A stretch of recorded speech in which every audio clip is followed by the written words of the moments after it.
Hello, hello, hello, hello there, NFL fans.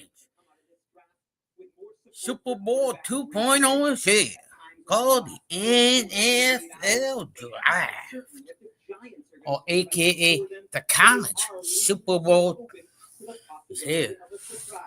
But the foundation of their plan is to build a stronger foundation around May, with left tackle a top priority.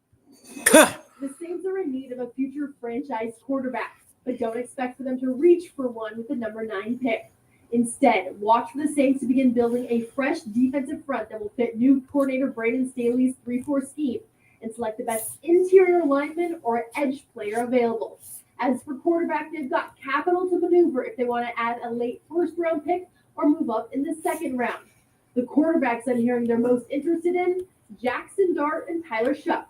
Greedy. Lindsay, thank you. I'm hearing the name Jackson Dart a lot from a lot of those reporters. We'll see at what point tonight, if at all, we wind up hearing his name. In the meantime, you saw some of the players who will be here. They're in the green room, and that's where our Molly McGrath is standing by. She'll have our interviews with the players all night long. Good evening, Molly. Good evening, Greeny. That's right. There are 15 draft prospects in this green room, all hoping to hear their names in this first round here tonight. And once they receive that life-changing phone call from their new team, players will walk this way towards this tunnel to make their way to the stage to meet with Commissioner Roger Goodell. Now, they'll walk into this hallway as college prospects, and then about 45 seconds later, they're going to walk out onto that stage as professional football players. And Boise State running back Ashton Jeanty teared up when I asked him about this moment, and he said, "This will be a heartwarming walk for me because my journey to this point was not straight.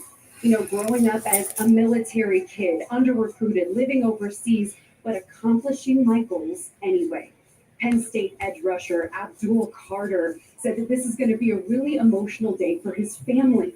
His father, Christopher, trained him his entire childhood, having him run around the block and lift weights in their living room at just 8 years old, all for this moment. And how about the projected first overall pick, Cam Ward, who told me he's thought about this walk, this moment, his entire life, but said he's most excited for this, to stand in front of this mirror and put on his new team's hat. And he even told me he hopes that it's a Titans hat. Now, in a room right off of this stage are 32 team hats of all different sizes. They took the players' measurements just yesterday, and every player I spoke with told me they're most excited for 2 things: to get their hat and for that trademark Roger Goodell hug right here on this mall in front of over 250,000 fans as the NFL history for the next generation starts now in the shadow of historic Lambeau Field.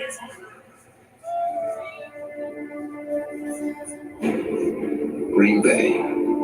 For more than 100 years, your city has been essential to the NFL's journey. Yeah. We thank you for everything.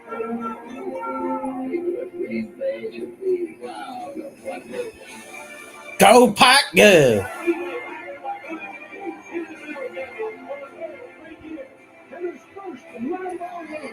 The legends.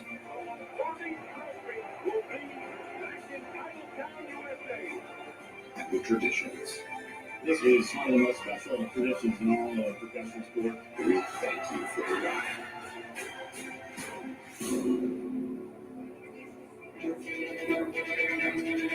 Welcome, everybody, to Green Bay, Wisconsin, and to night 1 of the 2025 NFL Draft, presented by Courtyard by Marriott. You can see this place has filled up in the shadow of Lambeau Field. We have an estimated 250,000 people who have come here tonight. 250,000 people of great NFL fans. From Cheeseheads to Colts fans to Chiefs fans.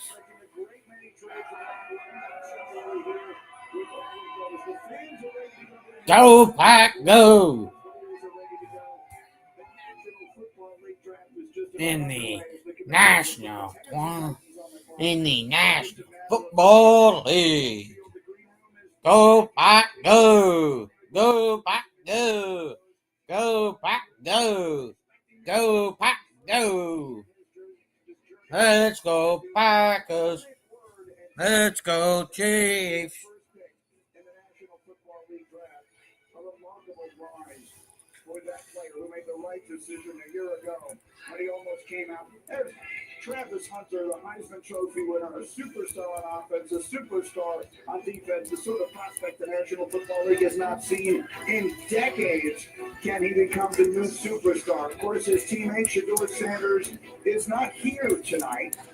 We don't know exactly when his name will be called. He has been the most talked about player leading up through this entire draft process.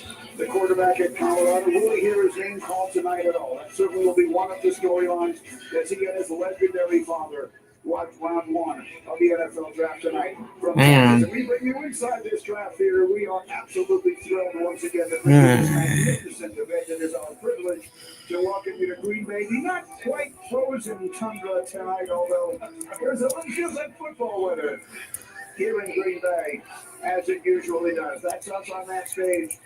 Right outside, everybody, welcome to Green Bay, and we are thrilled to have you with us. I'm Mike Greenberg, that's Louis Riddick, that's Brendan McFarland, that's the man who invented the draft, Mel Kiper Jr., Adam Schefter is out with us as well tonight, and you'll hear from him momentarily. And now I'll start with you. We have been talking about this on our podcast, the First Draft Podcast, going all the way back to September. So many questions.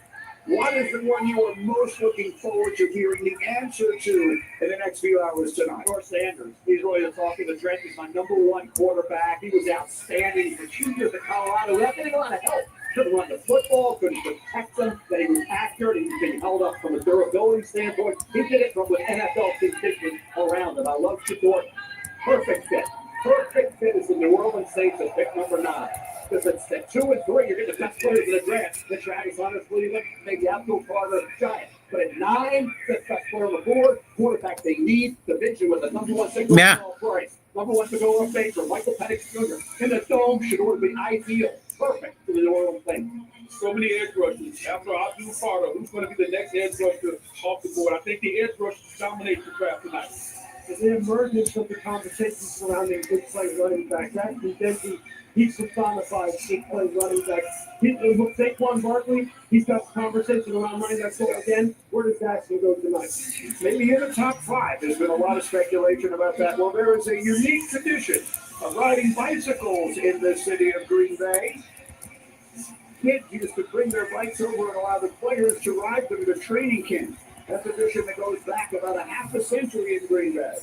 Now, a little birdie whispered in my ear, we may see that tradition reenacted tonight as the commissioner makes his way to the stage. I see some bicycles out here in the crowd as the commissioner gets set to come out and welcome everyone here to the draft. And there he is.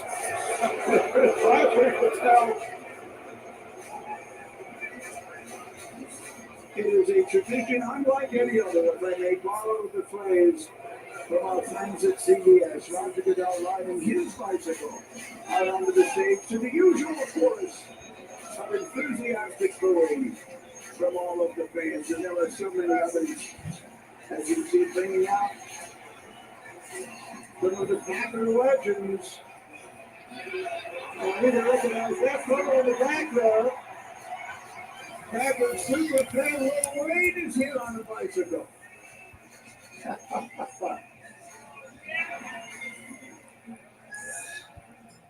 Roger Goodell, call from the proceedings for us here. Here's the commissioner. Okay. Come on.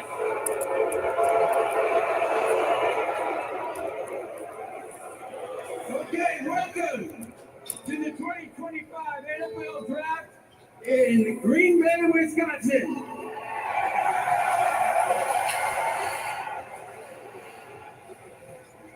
People said that Green Bay was too small for this, with a population of 107,000. But we have over 125,000 people here and still counting. Ha! Yeah. Obviously, Green Bay may be small, but it's mighty. Thank you all for welcoming us here tonight, and hope you have a great few days.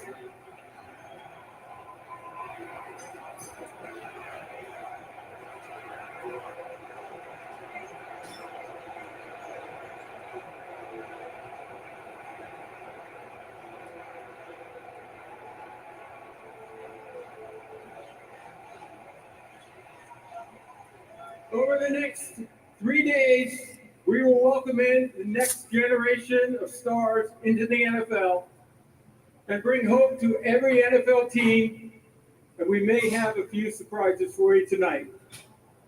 But first, let's hear from some of your Packer greats. Please welcome Clay Matthews, Go, Pack, go! Jordy Nelson, Mason Crosby, Armand Green, Go, Pack, go! James Go, Pack, go! Go, Pack, go! and Packer superfan Lil Wayne. Go, Pack, go! Go, Pack, go! Yeehaw! Mason Crosby, yeehaw! Clay Matthews! Roger, but I just got off the phone with the President Donald Trump. He asked me to pass a message along to all 32 NFL franchises. So let me tell you what it reads here, all right? It says, my fellow Americans, the Bears still suck!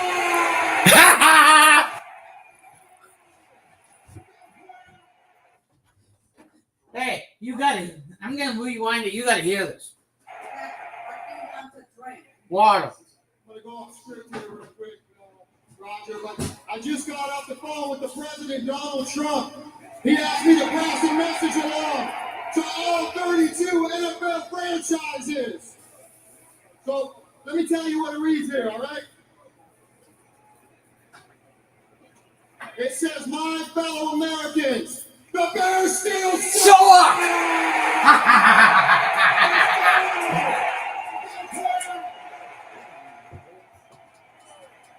The Bears still suck.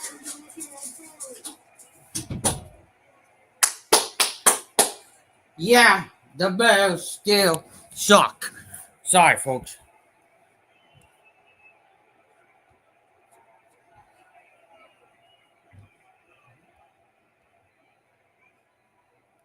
Okay, Green Bay, it's time to get the show started. Are you ready?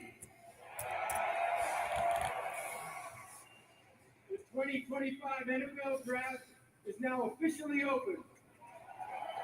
The Tennessee Titans are on the clock.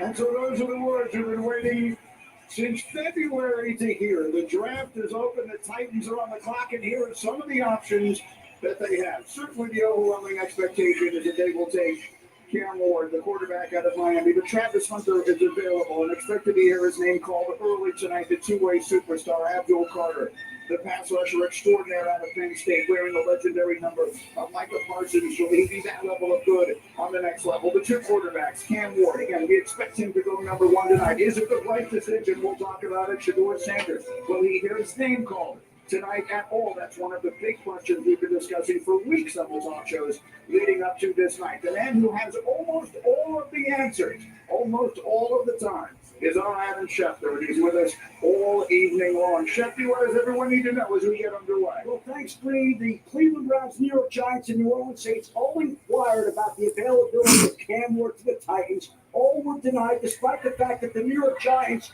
offered their first-round pick this and next year, along with other picks. The Titans were sold on Cam Ward's workout. Their new general manager, Mike Borgonzi, came from the Chiefs, where he worked with Patrick Mahomes. And Cam Ward's instincts, the way he sees and feels the field, reminded him and them of Patrick Mahomes. And so now they are poised to make Cam Ward the fourth number one overall pick to work under Titans head coach Brian Callahan, joining Peyton Manning, Matthew Stafford, Joe Burrow and Cam Ward right there, Brady. All right, Shefty, thank you very much. So, Mel Kiper Jr., you and I have been talking about this on our podcast, the First Down podcast, going back to September. Shedeur Sanders was your number one quarterback on the board then. He has remained that way throughout.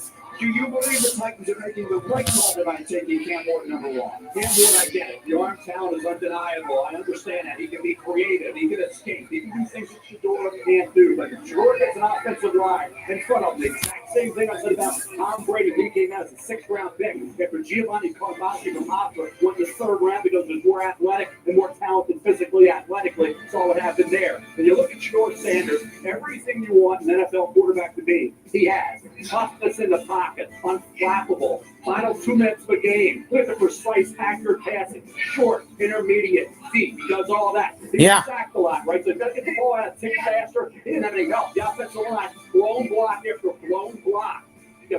Olay block after Olay block. He had no chance. He had time to make plays, and he did. Guess what? The police was going to screw the roof. How many balls? Hey, come on over if you're new. If you're watching a different stream, come on in. It's ridiculous nonsense. He can move, he can roll right, roll left, third and 8. He can get you a first down with his legs. This kid has what the NFL wants. So that conditions of the NFL, muddy pocket, right?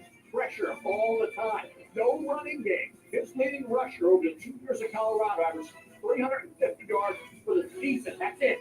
That's Ashton Jitney and Amari Hampton in a game and a half. Are you kidding me? No running game, no offensive line to put up the numbers he did. He, to me, deserves to. And I think I understand Cam Ward. You want a 6'3", 30-pounder. You want a guy with a rocket arm. You want a guy with 4.6 speed. It's not Shedeur Sanders. Cam Ward, stronger arm, more talent. I get it. But I'm telling you, Shedeur Sanders, old school pocket, you can win big in this thing. It's been proven time and time again. But the two things that everyone points to when you're talking about quarterback play, the two things that everyone wants is great decision making and accuracy throwing the football. I know, Booger, you're going to talk about these two things. And it's the two things that Shedeur Sanders has built his career on, and yet we continue to try and knock this young man down for things that really people don't hang their hat on. He has plenty of horsepower in his arm. He has plenty of mobility. Packers are the 23rd pick in the 2025 NFL Draft. He does all the things that Shedeur can do. I'll be right back. And look, this comparison right here, the style of play, it is like Patrick Mahomes in terms of the creativity and the ability to buy time in the pocket and do things that are unconventional that may have you screaming at home when you're watching on the TV screen, but then it turns out to be big plays. Patrick Mahomes has made a living doing this. Yes, he's with one of the greatest coaches of all time, and Andy Reid, who has found a way to harness it. But that's what Brian Callahan's going to have to do for Cam Ward. Harness it. Make sure he does it judiciously. Off-platform throws. Just look at this. 5 times in the pocket, a kick out to the left, and then throw it like you're throwing the first base. It's just like Derek Jeter playing for your New York Yankees. But he puts it on the rope and puts it right where it needs to be put.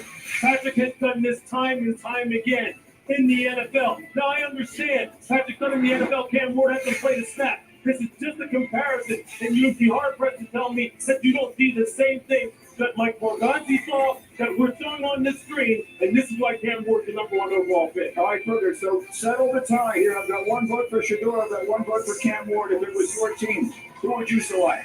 Really, for me, it would be Shedeur Sanders. And if you become enamored so much by the wild plays, so much by the off-platform throws, but really, we don't take the simple. We don't like the simple sport. What Shedeur Sanders does, he plays the football like an old school quarterback spot.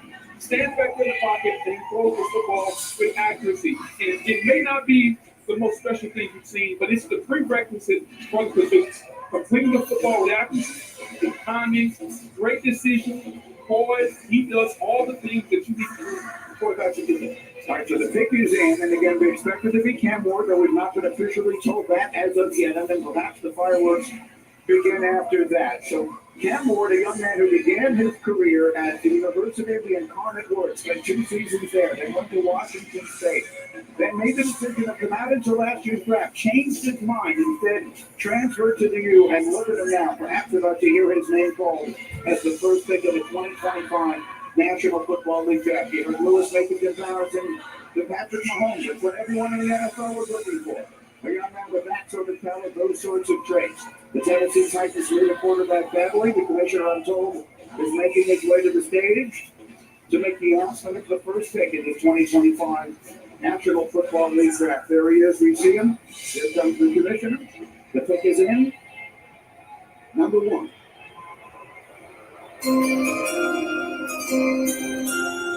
Come on. With the first pick in the 2025 NFL Draft, the Tennessee Titans select Cameron Ward, quarterback from Miami.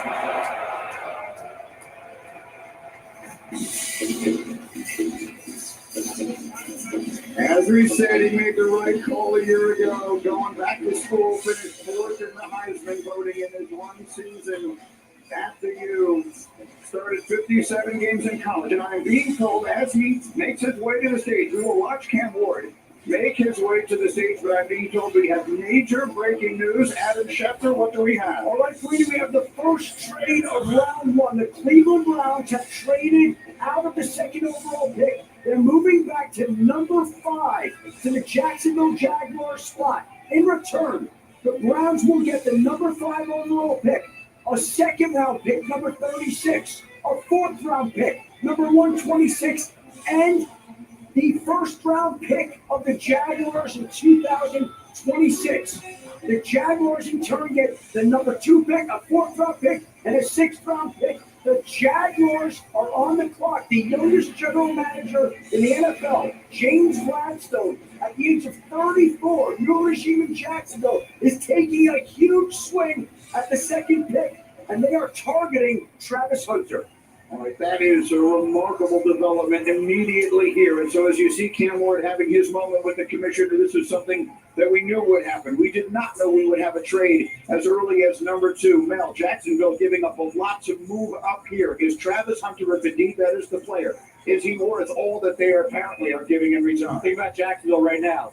Liam Cohen, right? Head coach, he wants offense. There's no question. Help out Trevor Lawrence, right?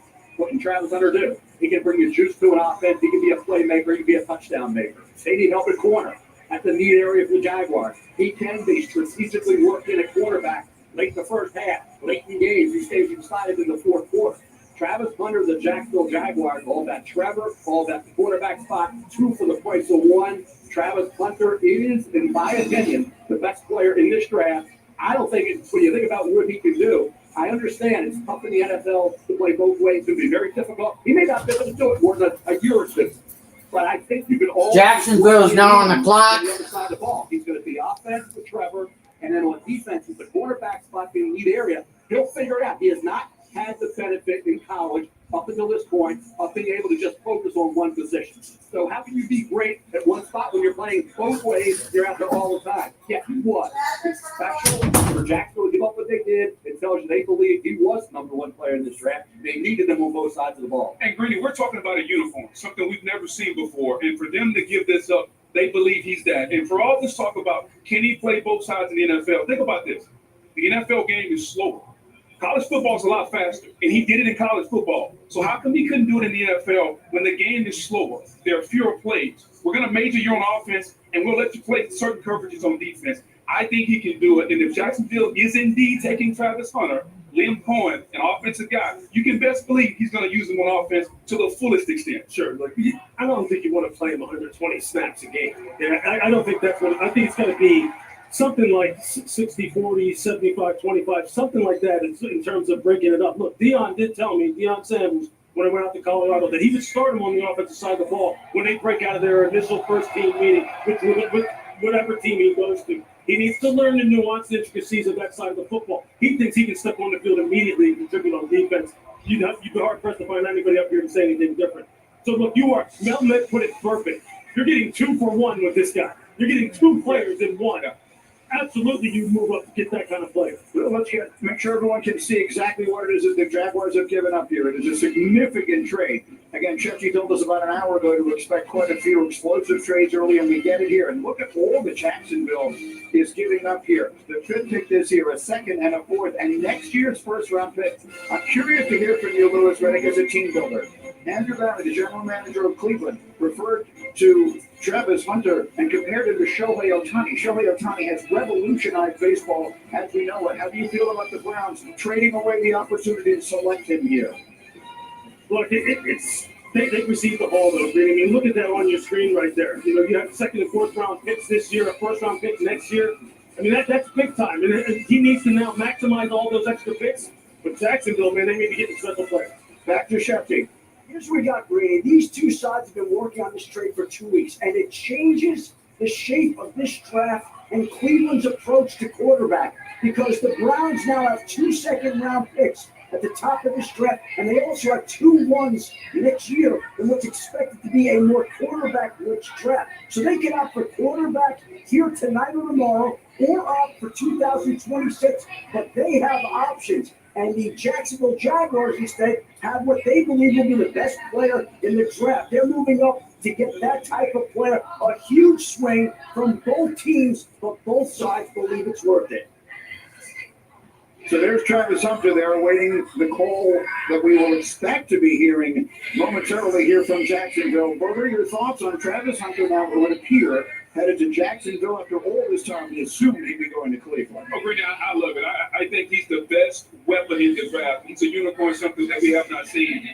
You have to maximize this, though. If you're Jacksonville, you're going to take Travis Hunter. You have to maximize on offense. And this is about helping Trevor Lawrence, who's underachieved so far at Jacksonville. You have to surround the quarterback with weapons. This is the ultimate weapon, the best wide receiver in the draft, maybe the best quarterback also. Man, the only thing I'll say is, look, defensively, they were hard on defense. Not giving up yards for play, explosive plays. Look, if ever an organization needed a two-way player that fit perfectly right into what their needs are, this is the young man for you.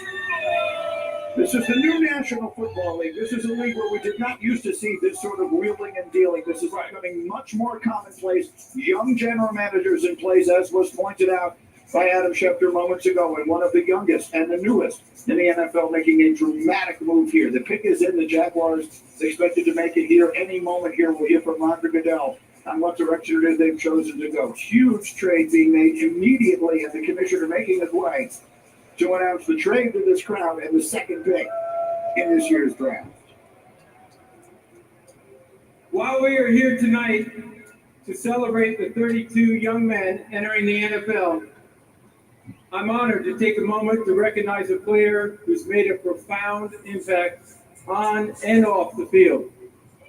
The Walter Payton NFL Man of the Year Award, presented by Nationwide, recognizes one player each year who best represents greatness and compassion both on and off the field and in the community. Tonight, we are proudly joined by the 2024 Walter Payton NFL Man of the Year, Eric Armstead.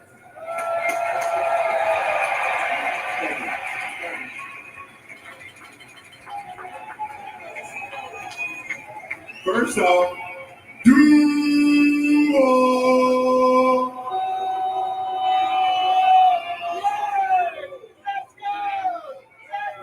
want to say thank you to the commissioner, thank you to the Payton family in the NFL and Nationwide, and also tonight I want to encourage each player embarking on the NFL journey to identify a passion close to their heart and act upon it.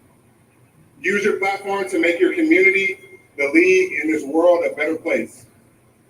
As we remember Walter Payton, strive to leave a positive legacy of your own. Thank you.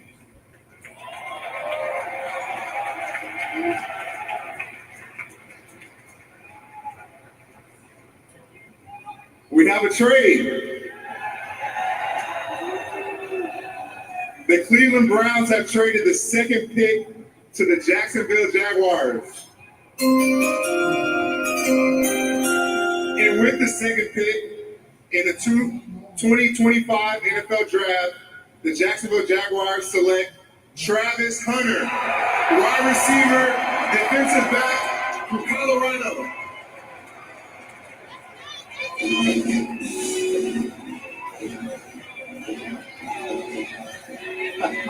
That's right. They get two for the price of one. Star on both sides of the ball, but making history is nothing new for this Heisman winner. He was widely considered the best player in the country coming out of high school in Georgia.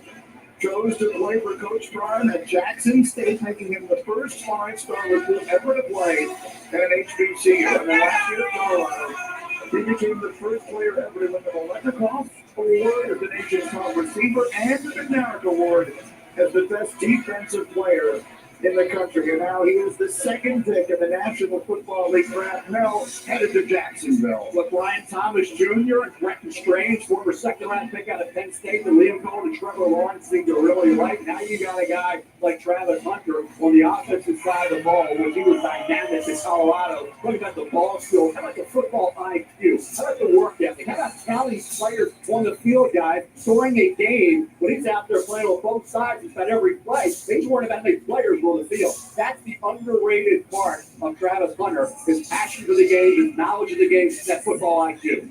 There are a lot of great players who have played in the National Football League, right? A lot of great pass catchers in particular who have fantastic ball skills. I was fortunate enough to play in an era where a lot of them really made their name. But this guy right here, I'm telling you this, when I was out there at his pro day, and he was catching the football and running routes, one, the ball never touched the ground, and two, he didn't have gloves on, and you couldn't hear the ball hitting his hands. Some of the most natural hand-eye coordination and ball tracking I've ever seen in my life, but I've seen some great players.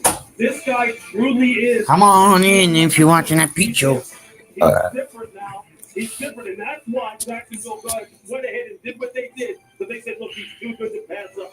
Mel coined the courtesy. I said it just a minute ago. He's 2 for 1. That's what you're getting, and you can force not to utilize him as such. And when you're getting 2 for 1, I think you have to. It's important to talk about the stamina. God, it's hard playing football on one side of football. Lewis, you know, you and I play defense. It's hard to play defense, and then to go sit on the bench and pop right back up and get back up and play offense. I don't think America understands the stamina that this young man has and how hard he works in the offseason to prepare himself. This is truly something we need. I've been around this game a long time. I've never seen anything like this. It's a reasonable question to ask how much he can play on both sides of the ball. We understand that he can play one side and dabble on the other, but realistically, as brilliant an athlete as he is, and I sell him short in no regard, he's as good as we've seen in a long time. Can he realistically play full-time on both sides of the ball? You're not going to play him 120. Again, you're not going to play him 120, 130 snaps a game for 17 games and expect him to last a decade or longer. It's just not going to happen. You have to be judicious with it. Again, like I said, it has to be a 60-40, 75-25, 70-30 type of split. The question is, where do they use him first? Is it primarily offense or defense? All right, Molly McGrath is standing by, and she's got the number 2 pick in the draft. Verizon Business takes us down to the stage. Molly. Thank you, Greeny. Travis, Jacksonville traded up to get you. What's your reaction to how all of that unfolded? I mean, they ain't talking to me since the combine, so I'm super excited to be able to go back home and be able to play for an organization that thought I was ready to trade up and get it. What kind of conversations did you have with the Jag staff about where they see you playing for them? I mean, they told me they was going to let me go out there and do what I do, so they put me on the phone with both coordinators, so I'm going to just go out there and just do what I can do. Travis Hunter, a history maker, the first player in the draft era to be announced at both positions, receiver and defensive back. Congratulations. Yes, ma'am. Thank you. Greeny. You mentioned that he's going home, Molly. His hometown in Georgia is about 374 miles from Jacksonville. And we talk about the history that he is making. Well, we are in the shadow of Lambeau Field. The legendary Green Bay Packers, Don Hudson, is the only player in NFL history to catch 400 passes and make at least 10 interceptions. He did all of that without wearing shoulder pads, by the way. Will Travis Hunter be the first ever to do it with shoulder pads? The last player to play consistency on both sides of the ball was his coach, Deion Sanders. Primetime, 1996 with the Cowboys, who made 8 starts on both offense and on defense. Obviously, one of the great players of all time. We'll see if his protege is able to follow in his footsteps. So, fireworks early here tonight. Jacksonville making the trade, moving up to number 2.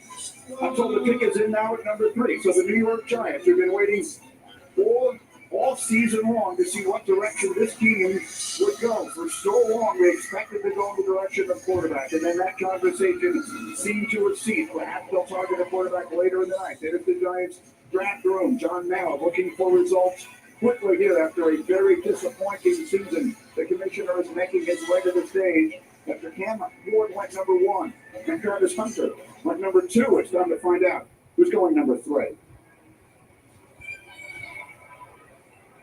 With the 3rd pick in the 2025 NFL Draft, The New York Giants select Abdul Carter, defensive end, Penn State.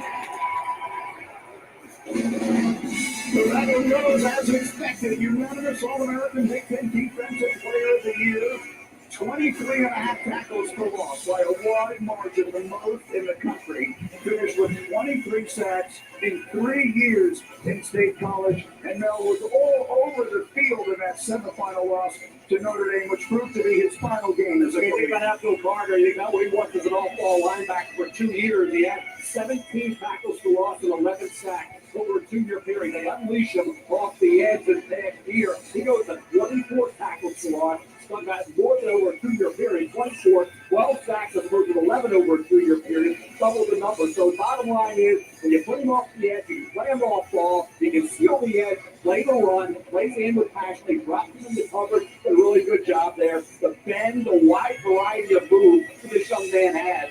I thought he was exceptional. The foot injury kind of clouded the issue a bit.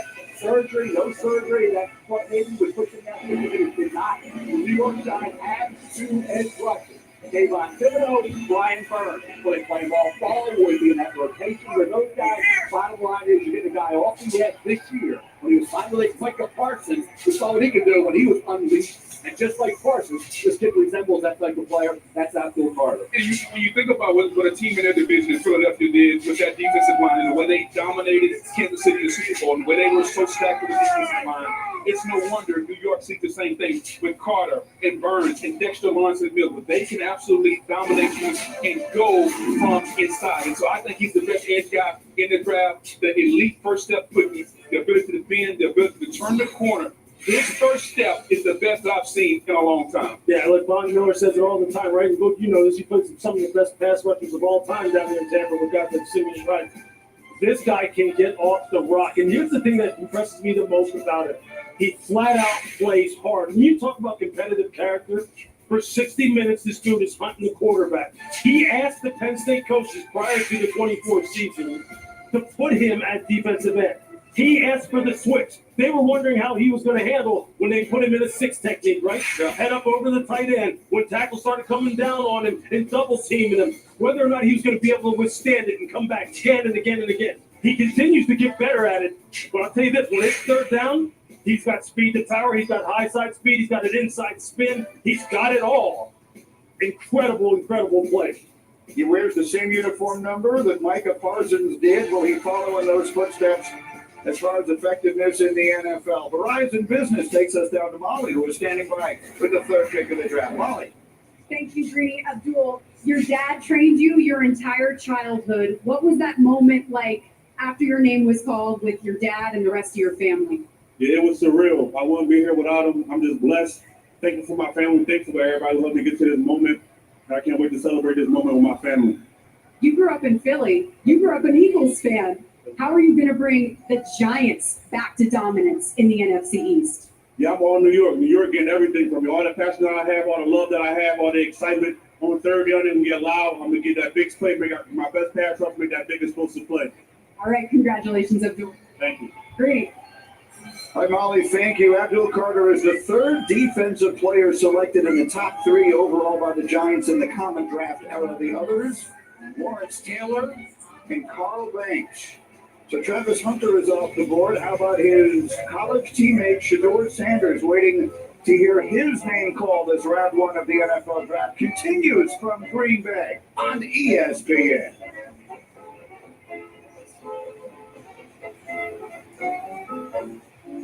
The 2025 NFL Draft is presented by Courtyard by Marriott, the official hotel of the NFL. Being Courtyard's official fan ambassador has opened a new world for me. Now I get to hang out with NFL fans all season long. Wait, what?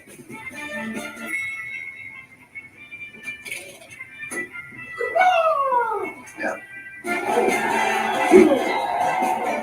See you on game day.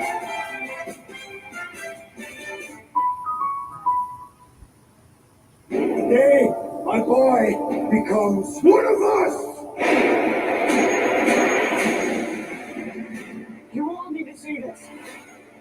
don't have to kill him. What is he doing? I won't hurt you. I'm not one of them. You're right. Everything we know about doing this is wrong. How to Train Your Dragon. Come on.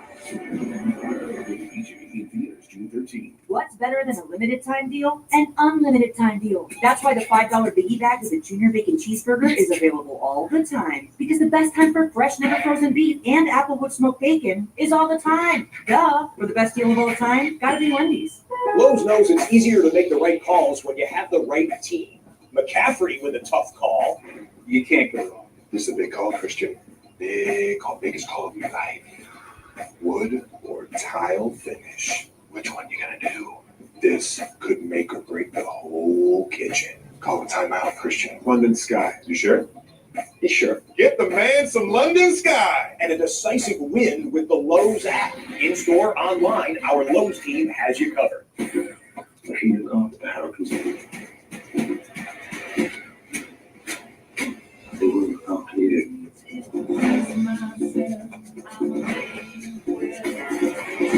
This put the entire family in the crosshairs.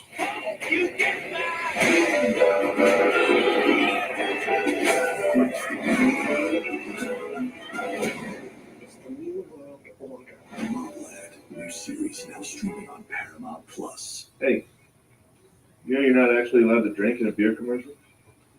Since when? You gotta wait till it's done. 5, 4, 3, 2, 1. Turn the off-season on again. With the NFL app, your home for all things NFL. Get the news, the highlights, and more access with a subscription to NFL Plus. For the picks, the moves, the plays. All in one place. All year long. Welcome home.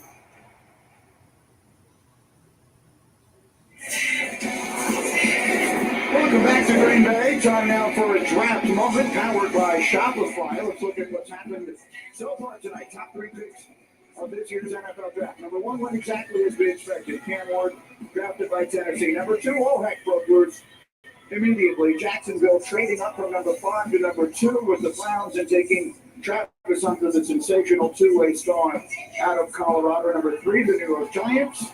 Quarterback needy, but deciding to go after the quarterback Hunter, Abdul Carter, the defensive end. Then stages the pick until the New England Patriots on the board, and their pick is in. The commissioner is making his way to the stage to announce the Patriots pick here with their new coach, Mike Vrabel. Which side of the ball the team look to go on and build around their young quarterback, Drake May. Here's the commissioner of the Patriots pick. With the 4th pick in the 2025 NFL Draft, the New England Patriots select Will Campbell, tackle, LSU.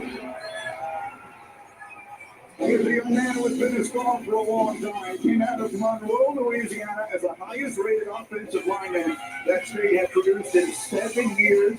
Was a starter at LSU from the day he set foot on campus. In all, he started 38 games, was a consensus All-American vote as a junior last year.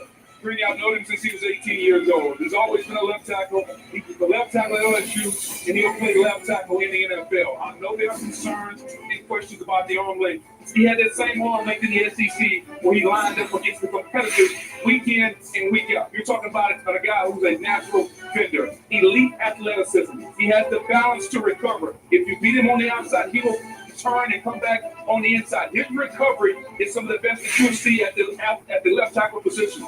Footwork is tremendous. Has the ability to mirror and stay in front of defenders, and from a power standpoint, has the power to stop and anchor all of the speed rush. But I think what New England needs to know what they're getting an alpha in the room, a leader. If you're Mike Vrabel, you're coming in there and you're bringing your character, your culture in there, Will Campbell will instill that. He will be an alpha in the offensive line role, and that's exactly what New England needs. Mel, is he the best offensive lineman in this draft? There are quite a few tackles we'll hear tonight. Armand Membo of Missouri is a right tackle. They want a left tackle. Remember last year, J.C. Latham, left right tackle, moved to left tackle and struggled. Now he's back at right tackle. That's not automatic. So they want that blindside protector. They had to have it for Drake May. He's the franchise. Will Campbell, the arm length is an issue. He's an outlier. The outliers can be great.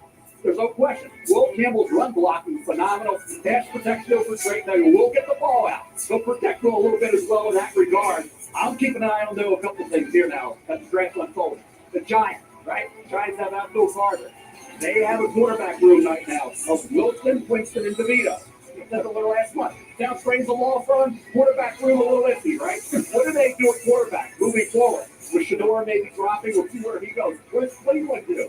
They are a quarterback needy team, but you got Ashton Jeffy sitting there, right? They're looking for a defensive end opposite Myles Garrett. They want a wide receiver as well, and they also have that big need at the quarterback spot. Now we have New Orleans sitting there at 9. I've said along that's the perfect need because it's the Dome Stadium, Atlanta Dome, Carolina, Tampa Bay. So we have teams now, but how are they going to maneuver now for quarterbacks? A straight team, quarterback needy. How do they attack it? I'll tell you what.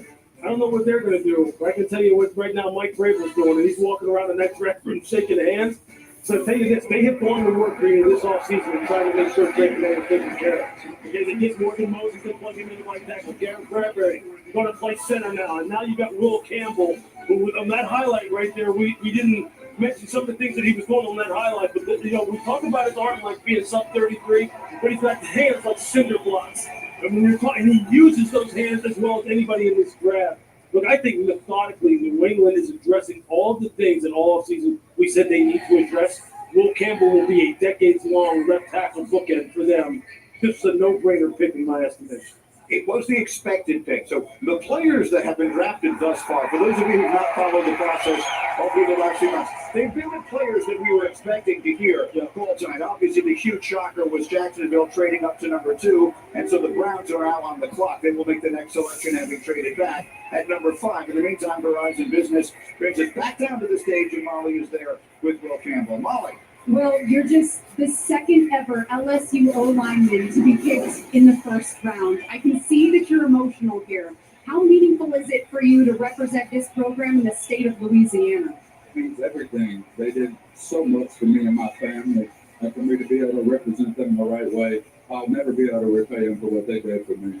I know you spent a lot of time with Patriots staff and head coach Mike Vrabel. What do you like about the culture that he's building there in New England? That logo speaks for itself. But, Coach Vrabel is a guy who I want to play for. He's a football guy, no BS. And I've loved everything that everybody in that building's about since the first time I stepped in there. So it's a complete honor to be able to have this hat on right now. Well, one thing's for sure, quarterback Drake May has to be happy about this selection. Congratulations, Will. Thank you. I appreciate it. Great. And you can hear the awe in his voice. What a wonderful moment. Reminder that this night is not just about the analysis, but it's about the opportunity for these young men. By the way, the older football fans in our audience will appreciate this. Now, the Patriots have drafted a top 10 offensive lineman only once in the common draft era.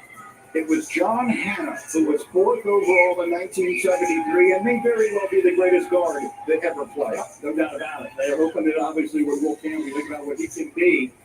That tackle spot, one of the more critical picks so far in the draft was Drake May is going to have to be that franchise quarterback they hope he can become. All right, we're at number 5. Again, this is the Cleveland Browns. They traded back. Originally had the second pick, moved back here to 5, and here comes the commissioner to announce the selection. With the 5th pick in the 2025 NFL Draft, the Cleveland Browns select Mason Graham, defensive tackle, Michigan. So after all the speculation about all of the surprises we may get outside of the trades, these have been the players we were expecting. Mason Graham is a 2-time All-American from Los Angeles. He was the defensive MVP of the Rose Bowl the year the Wolverines won the national title. Was a star wrestler in high school as well. Jim Harbaugh called him a gift from the football god when he brought him to Ann Arbor, and now Graham lived up to the hype. Everybody said Graham was dropping.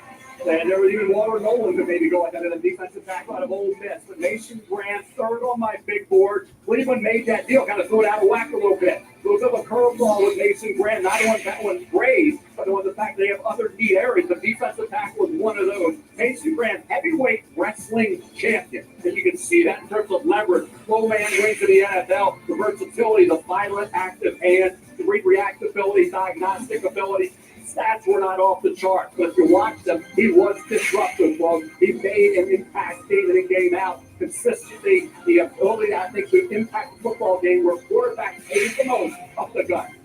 When you play that position, Gray, inside, you better have a couple of things. You better have a quick first step. You better use your hands well. And you better have great balance. He has all three of those things. He can make tackles from tackle to tackle and even outside the tackle. I love his motor. I love his disruptiveness and his ability to use his hands. You have to have strong hands to control the center, to control the guard, to get those guys off you. People think that nose tackles and free techniques can't make plays. He is a disruptor, a playmaker. Here's the thing I want to see. Can he continue to get better as a pass rusher? Can his pass rush arsenal continue to get better? Because right now, it's not up to par with what we've seen in the likes of Brady Jarrett or Aaron Donald, those impact, or Chris Jones, those impact free techniques. He's got to get better as a pass rusher. Yeah, that was one of the things that I struggled with when evaluating was, look, there's no question he's a great player. You talk to the people in Michigan, they love him. They love all the things that folks just talk about, specifically his motor. They love him when he's on the move. Yes. When you're running games and stunts, and he's the looper. When he's a guy who can kind of like get on some edges, get some angles. Look, he'll be working with one of the best pass rushers in the NFL, Myles Garrett. But can he produce rushing the pass? Let's go to the stage for Horizon Business and Molly McGrath. Take it, Molly. Thank you, Grady. Mason, you are a tone setter for Michigan's defense. What kind of attitude and toughness are you bringing to Cleveland? I mean, just fierce competitor. I all want to come in there and win, get to the top and then, win a Super Bowl. So that's, my one mission coming in, and that's what I'm going to do. A Michigan man is going to the state of Ohio. How are you going to make amends with those fans after what you did to the Buckeyes the last 3 years? I'm sure we'll get along pretty well coming here pretty soon. All right, good luck. Thank you. Congratulations. Thank you. Grady. That's exactly right. Heading into what would have been considered enemy territory previously, but now the new Yeah.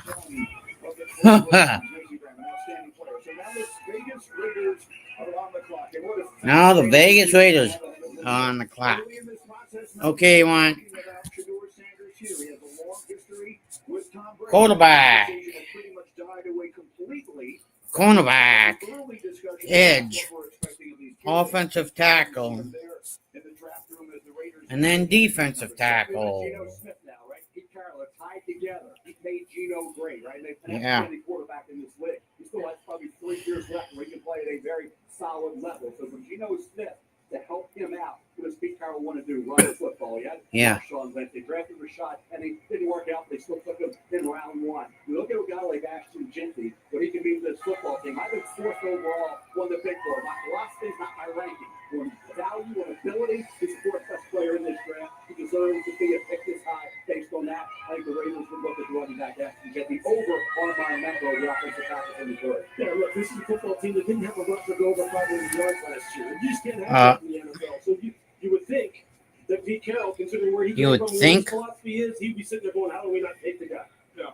It's a team that has a lot of holes, and although one might think that taking a running back is a bit of a luxury, well, for hitting with as many needs as this team has. We're going to find out right now. I see the commissioner making his way towards the microphone. Here come the Raiders at 6. Boo.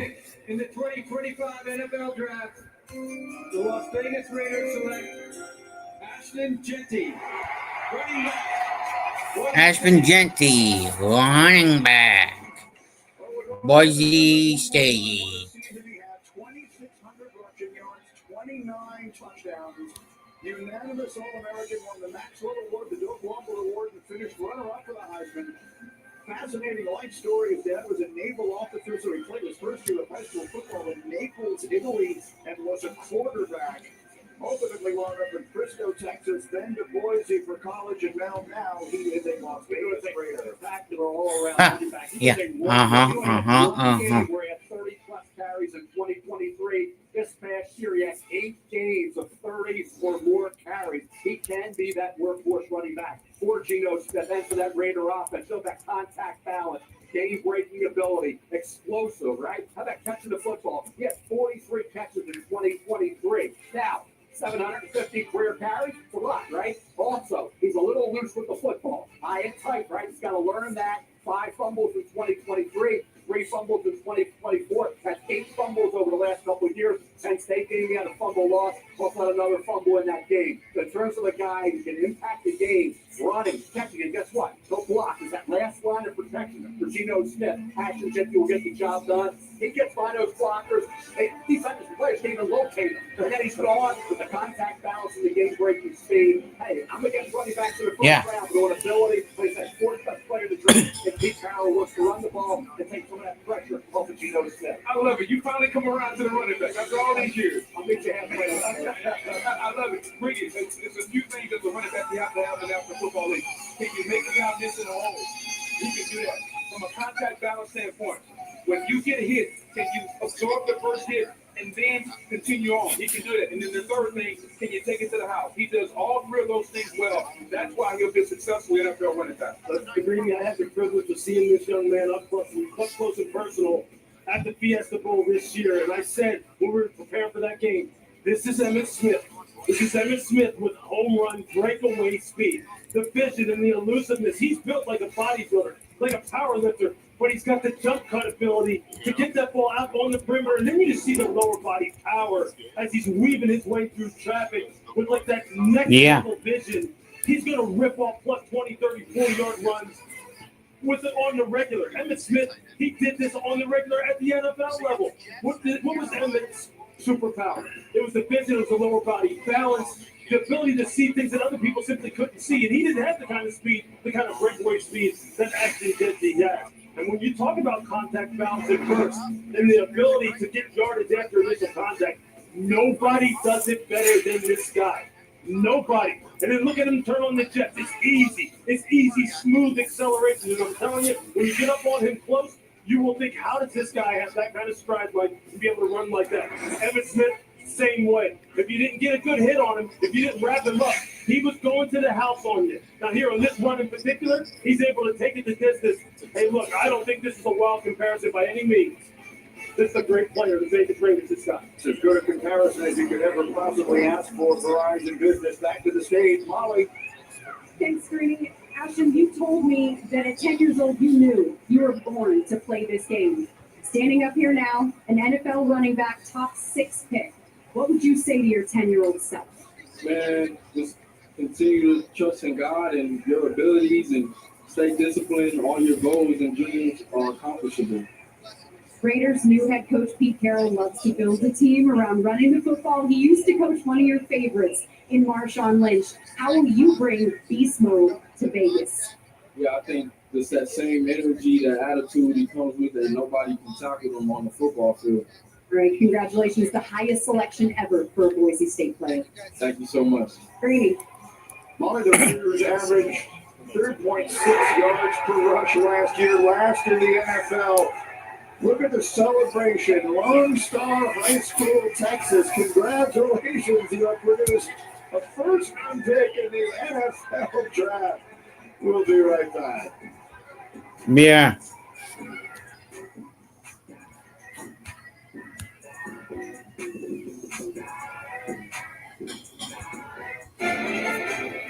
Being Courtyard's official fan ambassador has opened a new world for me. Now I get to hang out with NFL fans all season long. Wait, what?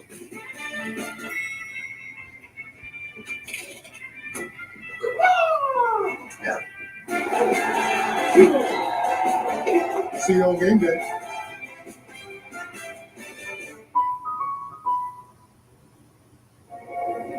Trains. Trains that use the power of Dell AI and Intel, clearing the way so you arrive exactly where you belong. If it's war, I want to win. This is do or die. Make it worth it. Endor Season 2, new episodes Tuesdays, only on Disney+. At AT&T, we confidently guarantee our network. Oh, no. What we can't guarantee, you and your teammates being too connected. What up, Chad? Double oh no. I texted you guys I was going to win. I wear that. I got the first this morning. I thought you said you were going to win. Connection means something. That's why with AT&T, we'll proactively make it right with a credit for a full day of service if there is a network connection. That's the AT&T. What?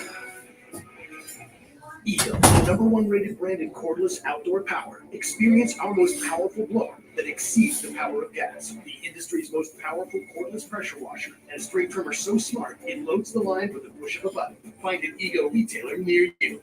You know, Nationwide is so much more than a great insurance company. They're one of America's largest financial services companies, too. Just like I'm so much more than quarterback Peyton Manning, I'm also debating Manning. And honestly, this might be my best sport. I would argue that it's not.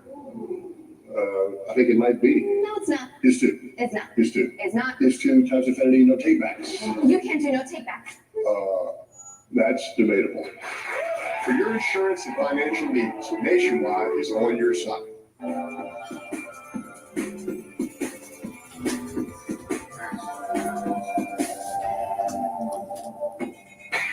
Versace, bright crystal. At Macy's, the fragrance destination. Welcome back to the 2025 NFL Draft, presented by Courtyard by Marriott. Back in Green Bay, where these teams have been very economical with their use of time, the picks have been coming in quickly. The New York Jets pick is in with their new brain trust, their new head coach, Aaron Glenn. A lot of needs for this team. Let's see which direction they go. The 7th pick of the draft is in, and here comes the commissioner to make the announcement. With the 7th pick in the 2025 NFL Draft, the New York Jets select Armand Membu, Missouri, tackle. Right tackle he is from just outside Kansas City. Became a starter midway through his freshman year, so he started 30 games at right tackle for the Tigers. And now his performance in the combine is what really vaulted him up this process. Actually proved he could be a right tackle, not a guard. Now, it's a tough call for the Jets because Tyler Warren would have made a lot of sense. Tight end out of Penn State, but like Armand Mungo's plug and play right tackle. They have to feel he will be a Pro Bowl right tackle. 29 starts over the last 3 years, 25 starts the last 2 years at right tackle. Powerful hand. Get to the second level as a run blocker could improve in that area. The kick out, the footwork overall, powerful punch, the way anchored, the hand placement was excellent. Like I said, once he showed he had the length, he had the ability physically, athletically to be a right tackle, not have to kick inside the guard. That's what solidified Armand Membu as a top 10 pick, Lou. Yeah, I mean, he's a plug-and-play guy, right? Last year's first-round pick old-fashioned who stays at left tackle now. Remember, he just moves out to right tackle, and they slot him right in there. They're really solid on the interior already. This young man, I'll tell you what, he dominated people this year. Some of this, it was hard to find things not to like about a guy as big as he is, 330 plus, sub 5 seconds in the 40. Incredible prospect. He's the 4th offensive lineman the Jets have drafted in the first round since 2020, which is the most of any team in the NFL. And over the years, the reactions of the fans of the New York Jets to their picks have become the stuff of draft day legend. The Jets, 2nd round selection, Marion Barber. Johnny Mitchell, tight end, Nebraska. And the fans are really going to know which way they want to go. Kyle Brady. Mark Sanchez. Quarterback, USC. Sam Darnold. Zach Wilson. Quarterback, BYU. The New York Jets select Armand Membu, 3rd tackle.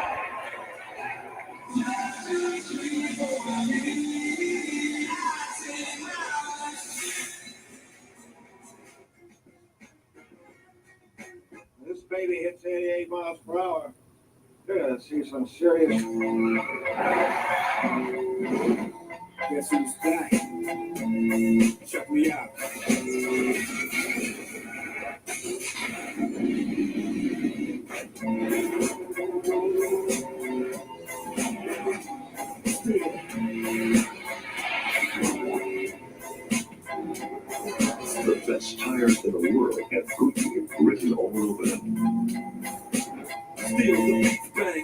doing my thing. Since I left, ain't too much change.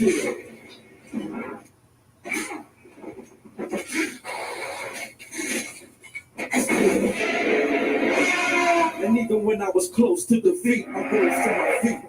I'm representing for the gangsters all across the world. Still, hitting their toes in the house. Still, taking my time to protect the me. And I still got time on the streets. Hey, it's RV Harvey. Guilty as charged. Weekend in the RV? How was the way, RV? Catch any walleye? This is getting out of hand. All I ever wanted was to be a cool boss with an RV and a fun Nick pay. Now I have to know where a walleye is.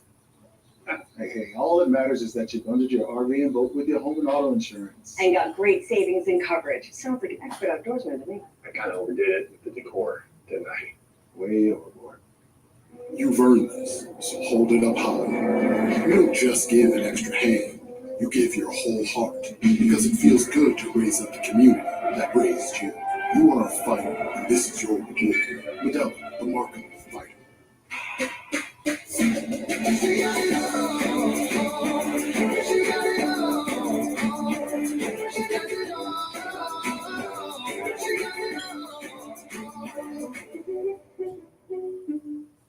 On Chewy, save 35% and shop all your favorite brands for any taste or any diet. Prices you love delivered fast. For low prices, for life for pets, Chewy. Taco Bell's new $5, $7, and $9 Lux Cravings boxes give you extravagant options, including the decadent Cantina Chicken Burrito. Relax. Choose your Lux Cravings box, only at Taco Bell. I am somebody. I may be young, but I am somebody. I may be small, but I am. I must be respected. Protected. Never rejected. Somebody.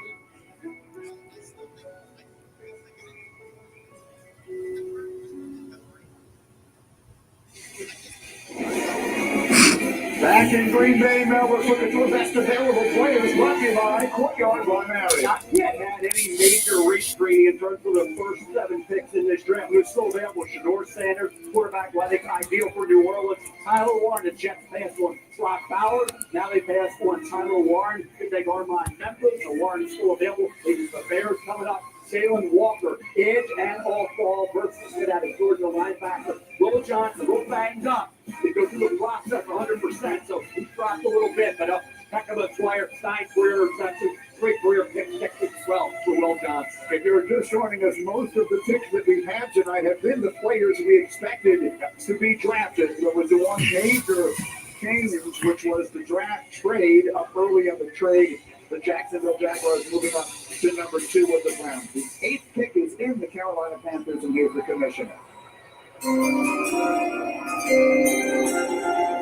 With the 8th pick in the 2025 NFL Draft.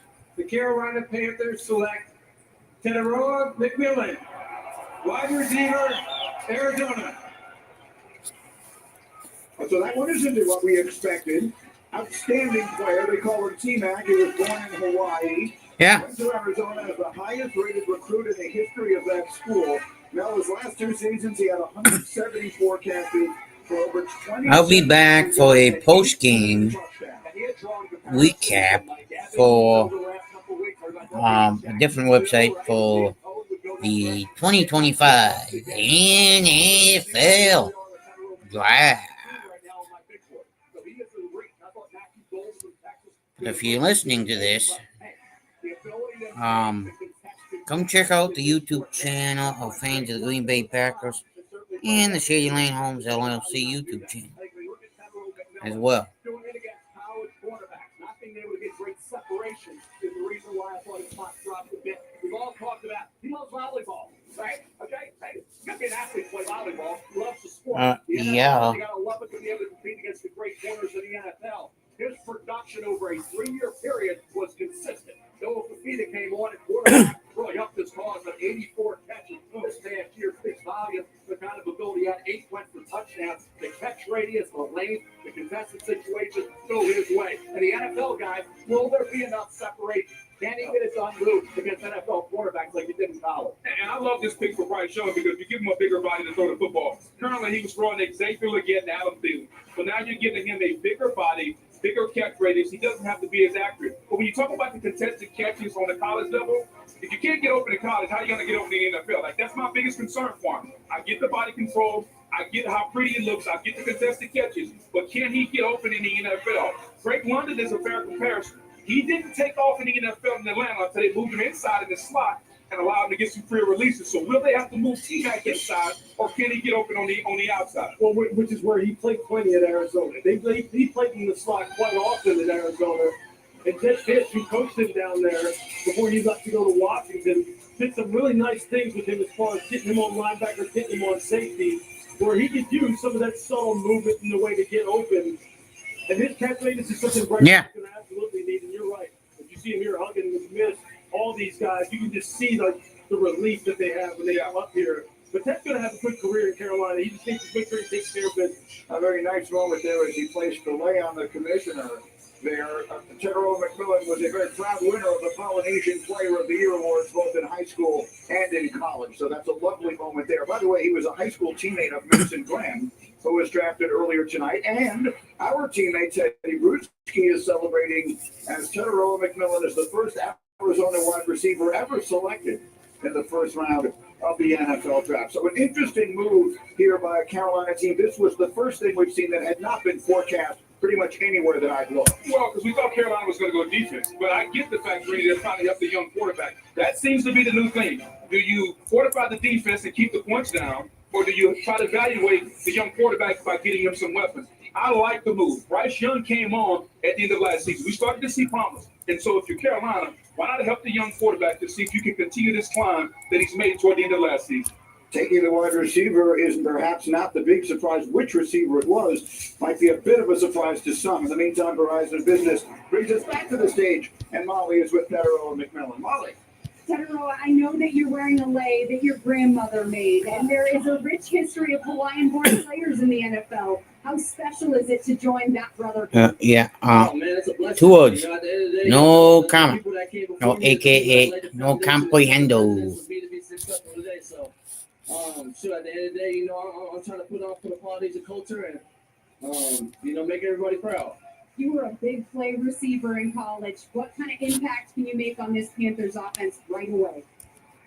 Man, I'm ready to do whatever it takes. I know I got a quarterback I can trust in, a coaching staff that believes in me, and teammates that are ready to play for me, and I'm ready to play for them. So, sky's the limit for this organization, man. I can't wait. The hat looks good on you. Congratulations. All right, thank you so much. Greeny. All right, Molly, thank you very much. The New Orleans Saints now on the clock. And as you can see,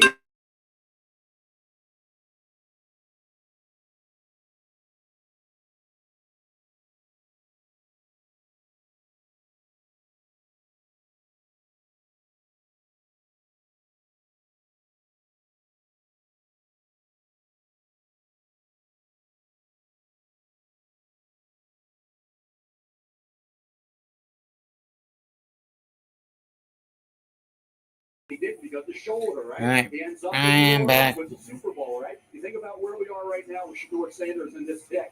I remember a few years back when the Saints traded up in the first round. Thought it was going to be Lamar Jackson. It was Marcus Davenport, defensive at San Antonio.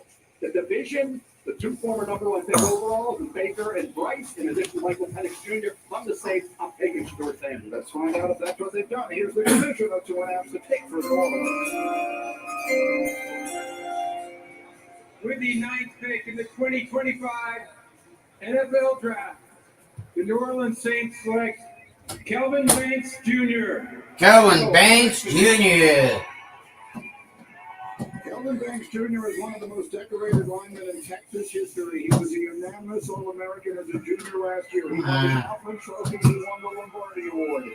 He was a starter as a true freshman coming out of Houston. He started all 42 games he played And Melly was a huge part of the resurrection of Longhorns football under Yeah. Steve Selke. The offensive line this year, I just wonder who's going to be playing quarterback for this football team moving forward. Think about where we are right now in that division. Shador Sanders is sitting there. You think Kelvin Banks Jr., who didn't have a great year at Texas. I was a little banged up.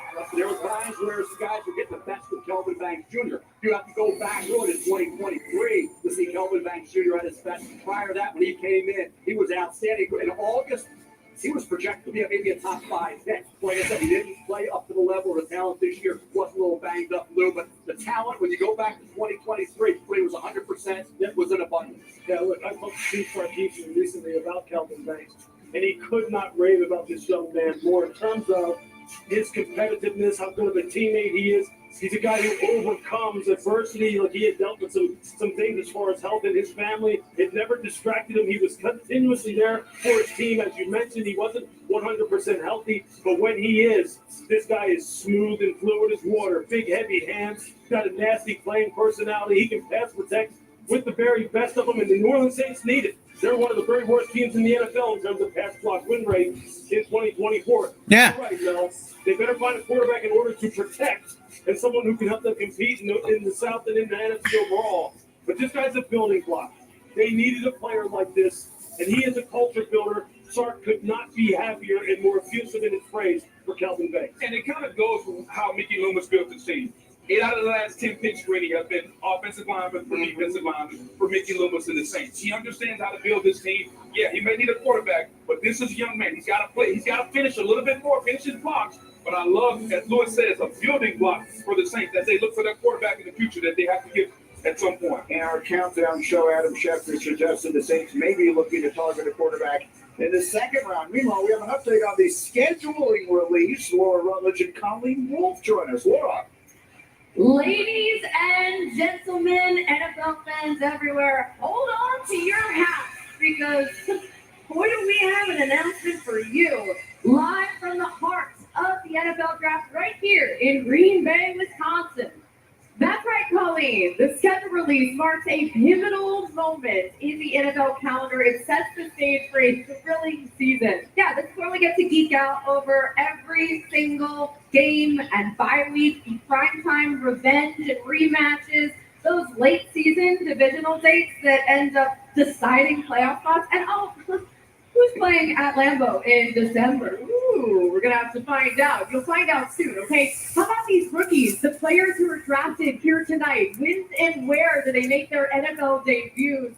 We're going to find that out as well. Let's not forget the expanding lineup of international games as well as Christmas, Thanksgiving Day. There's so many captivating matchups. It's the best. Yes, because nothing says holiday cheer like watching your team destroy another. So, without further ado, everybody, get it together, mark your calendars, set your alarms. The schedule will be dropped on May 14th. There we go. Lock it in.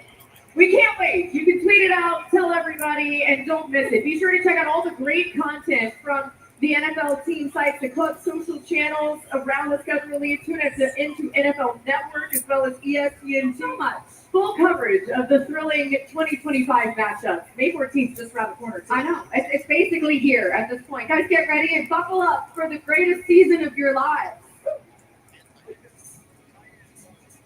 So there you have it, May 14th, which is a Wednesday, the 2025 NFL release show. You knobhead, Commissioner.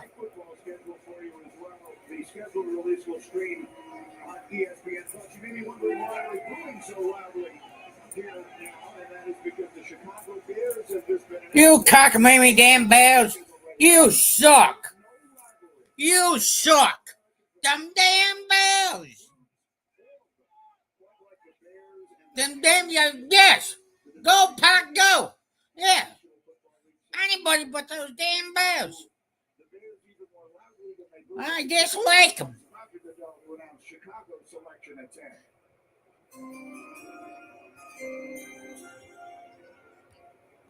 Yesterday, the NFL family lost a true legend, Bears Hall of Famer Steve McMichael.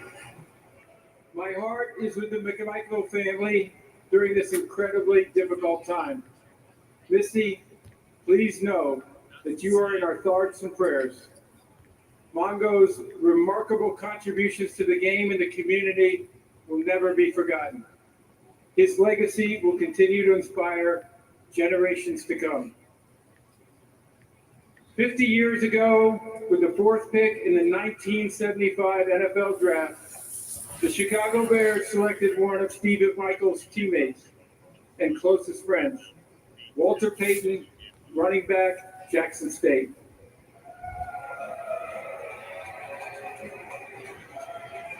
Walter would go on to rush for nearly 17,000 yards and 110 touchdowns over 13 seasons, all with the Chicago Bears.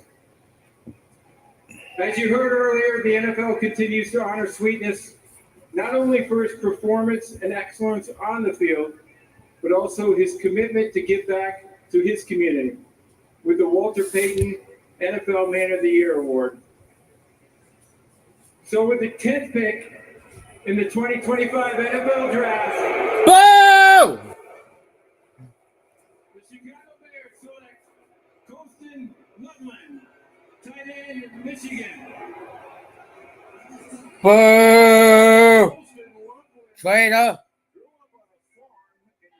You damn traitor! He caught his first touchdown against Ohio State as a freshman. He caught 9 more in the last 2 years. He caught 56 catches Traitor! last year, most by a tight end in school history, a finalist for the Mackey Award. Now, interesting that he goes ahead of Tyler Warren, who had been expected to be the first tight end off. Yeah, the Colts at 14, got to be sitting there hoping Tyler Warren slides down to them a few picks from now. But look at Colston Lovell. His shoulder injury is going to be fine, ready for camp, no issue there. He had quarterback problem in Michigan with J.J. McCarthy moving on to the NFL. His 56 catches, single season record Ha! for tight end. Yeah. Productive. He gets stretched to deep middle. He's a tremendous athlete. He snatched the ball with his hands. Blocking needs to improve. But what do they want? They have Cole Kmet. They want a third receiving option, a receiving entity. Not what Rock Bowers was last year. Colston Loveland. You have Romo Dunze. He was in Michigan, but now he's a traitor. Damn traitor. Damn him. Very rarely, Brady, do you get a tight end that can threaten the defense at all 3 levels. Short, intermediate, and he can go deep. As a defender, we don't prepare for tight ends to go 30, 40, 50 yards down the field. He can do that. Essentially, he plays like a big wide receiver. And you talk about the matchup problems. Giving a young quarterback another chess piece to work with. This is the ultimate. I think Sean Payton calls him a joker. This is the ultimate joker now that Ben Johnson and Chicago Bears have for Caleb Williams. Yeah, the thing about it, Joel, about it is the fact that even though he is such a great athlete, he comes off the ball so fast, it can really stretch the middle of the field so quickly. If you go 12 personnel, right? Yeah, I agree. You go sub and put a defensive back on the field, this guy will maul a defensive back in the run game. If you go with a light block, you go nickel, because he will block your rear end off. This is Ben Johnson. This is exactly the kind of chess piece he wants, man. Caleb Williams, too. He has to be looking at him going, this is perfect. Colston Loveland, the third tight end selected by the Bears in the first round since 1960. One of them was Mike Ditka in 1961. The Niners will choose next on ESPN.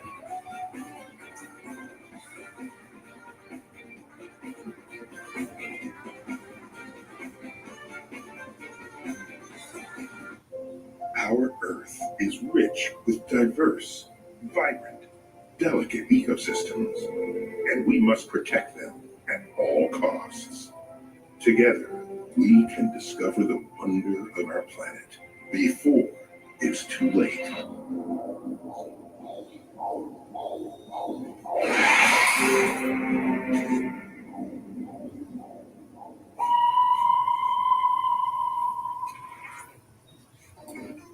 Order a 10-piece McNuggets meal with spicy nether flame sauce. And unlock epic add-ons in Minecraft. Only when you order on the McDonald's app. Let's build. Lowe's knows it's easier to make the right calls when you have the right team. McCaffrey looking lost. Man, we control, right? I'm looking for a lawnmower. Could you point me aisle 27? Find what you need faster with the Lowe's app. Leave Amy? Is that Hidden Valley Ranch? This is the most flavorful day of my life.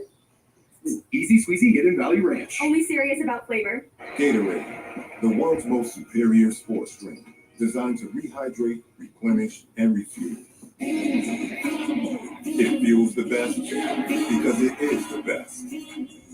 Gatorade, is it in you? Why do 80% of NFL players choose a Sleep Number smart bed? Because the higher my sleep IQ score, the better I play. That's not the only reason. He likes his side firm. I like my side soft. Sleep Number does that. Effortless comfort all night. So sleeping on a smart bed is why you can play like this? Yeah, because I also like to sleep cool. And I like to sleep even cooler. And I really like it when we both get what we want. Sleep Number does that. Meet the Sleep Number Flying Cool Smart Bed. Sleep up to 15 degrees cooler on each side. Visit a Sleep Number store near you. Craving more football? Experience the game like never before. Every snap, every play. We take you inside the huddle. El Rachel, on the sidelines. We're going to keep on into the helmets. Yeah. The access, the action. You see and hear everything. More of what you love. The United Football League on ESPN. Saturday at 7. And Sunday starting at noon. Imagine if there's an ESPN Sportsbook app that links to the ESPN app. 49ers pick is in. Check stats. And next on the clock. A couple taps. Personalized offers based on your fantasy team.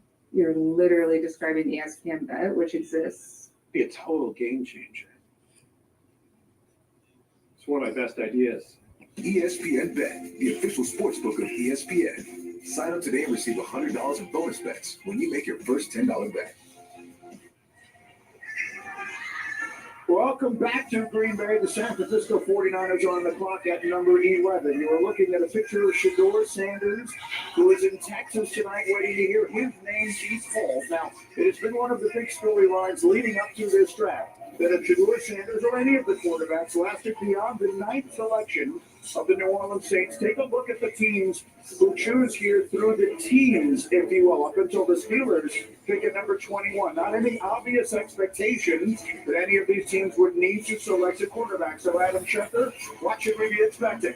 Well, Grady, the wait is on for Mel Kiper's top-rated quarterback in this draft, and that is the next logical landing spot, the Pittsburgh Steelers at number 21. But there are no assurances that the Steelers take him. And if they don't take him at 21, then it's possible Shedeur Sanders could slip out of the first round and into the second round on Friday night. All right, Shefty, thank you very much. And obviously, at any point, a team could wind up trading up and in, so we'll have to wait and see how this unfolds. In the meantime, our house announcer, Alan Roach, has an announcement.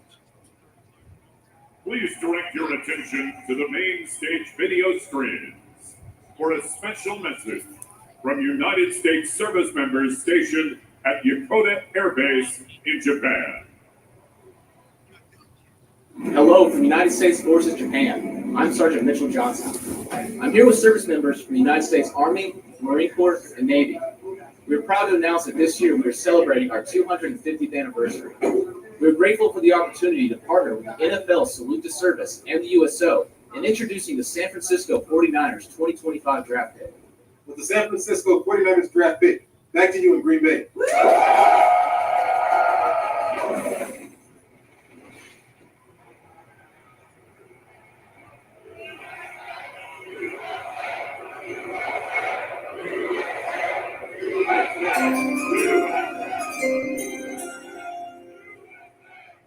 Thank you to our men and women who serve in the United States military for your sacrifices to defend our country's freedom.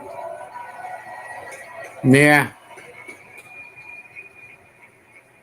With the 11th pick in the 2025 NFL Draft, the San Francisco 49ers select Michael Williams, defensive end, Georgia.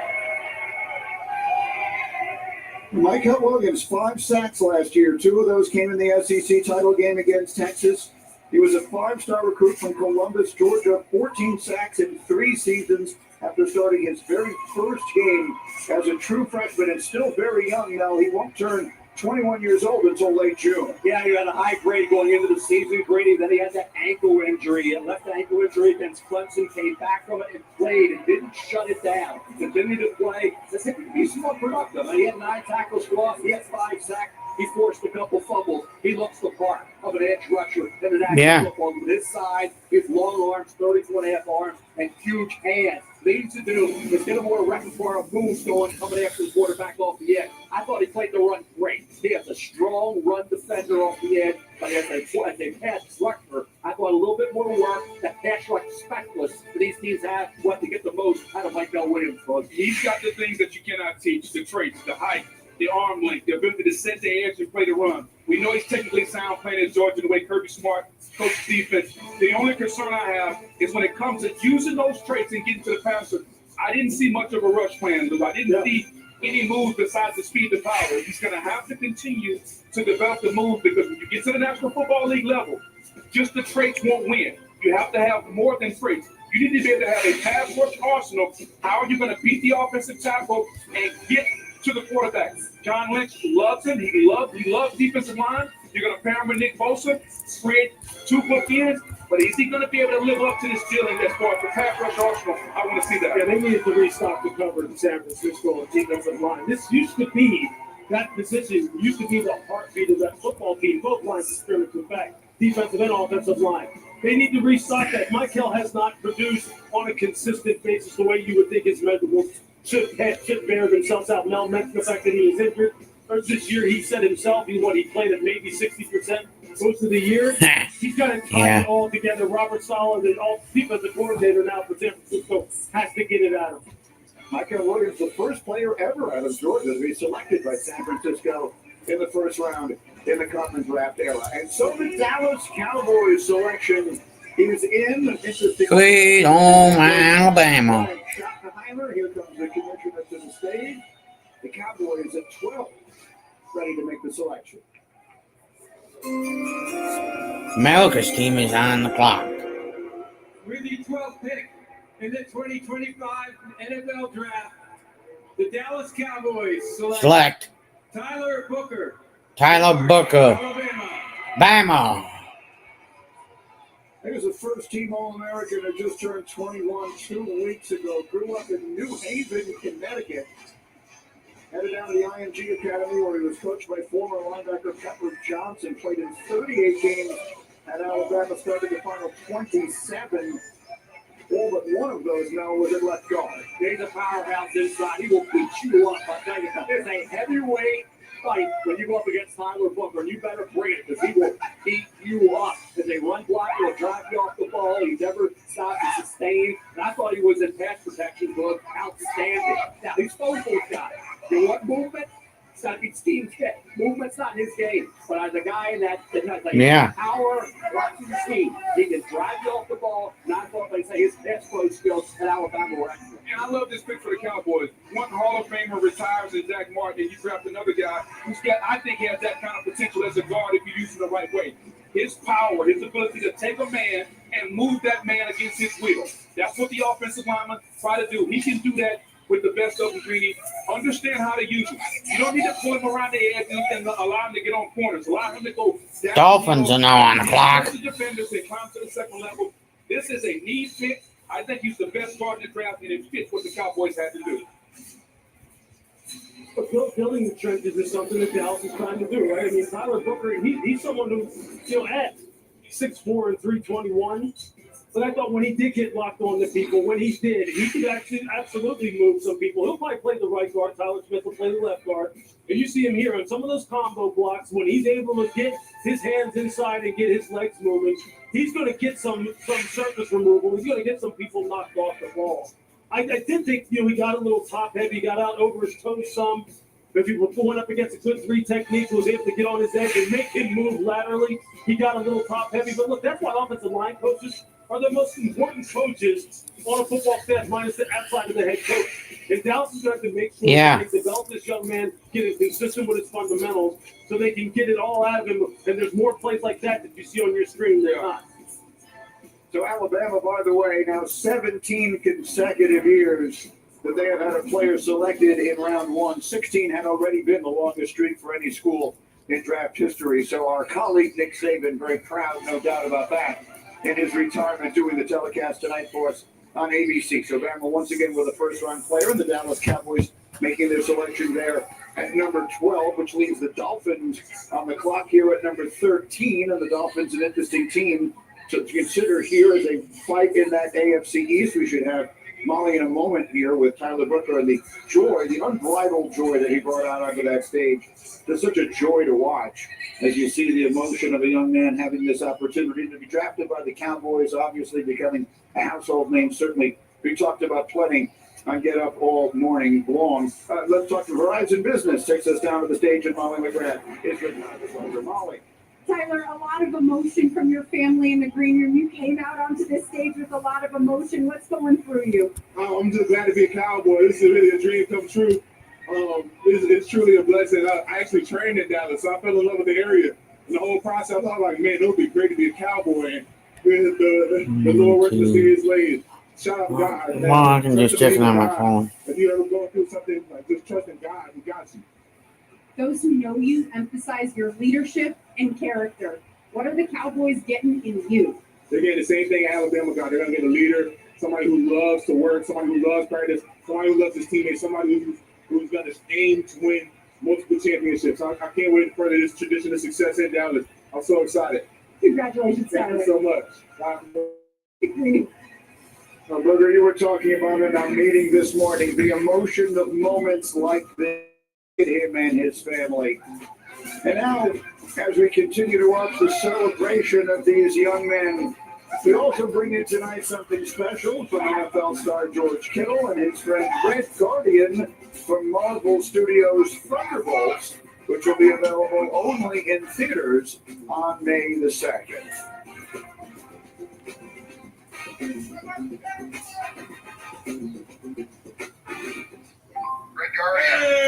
My favorite late round pick. I wasn't picked that late. Many teams doubted you. Red Guardian was doubted too. Shouldn't he be like saving the world?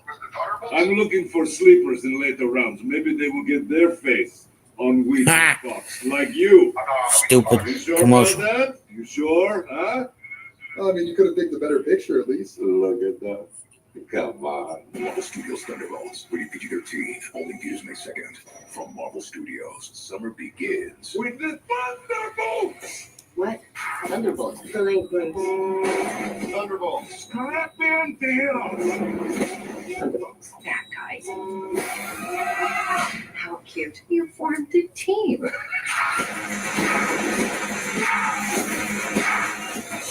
Thunderbolts? It's cool, man. Marvel Studios Thunderbolts. Can't call ourselves that. Rated PG-13, get tickets now. Oh. Yes, those are the Adidas I've been looking for. Hey! Well, look who's getting their fix for kicks and dicks. I know, there's so much here. Plus all the fancy stuff. What's at stake isn't just the crop in the ground. Our housemaid's menu. I don't really like committing to things. I'm scared. I'm When Verizon announced that I could lock in a low price for 3 years, I mean, yeah, that's what I'm talking about.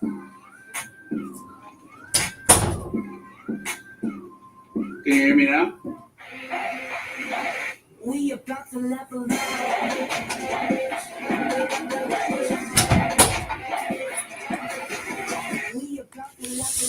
The new star of the sea.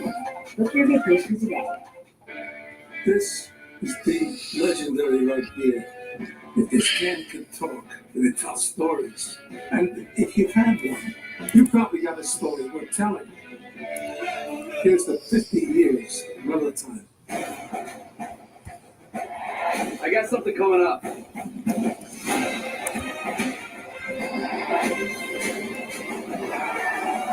Something kind of big.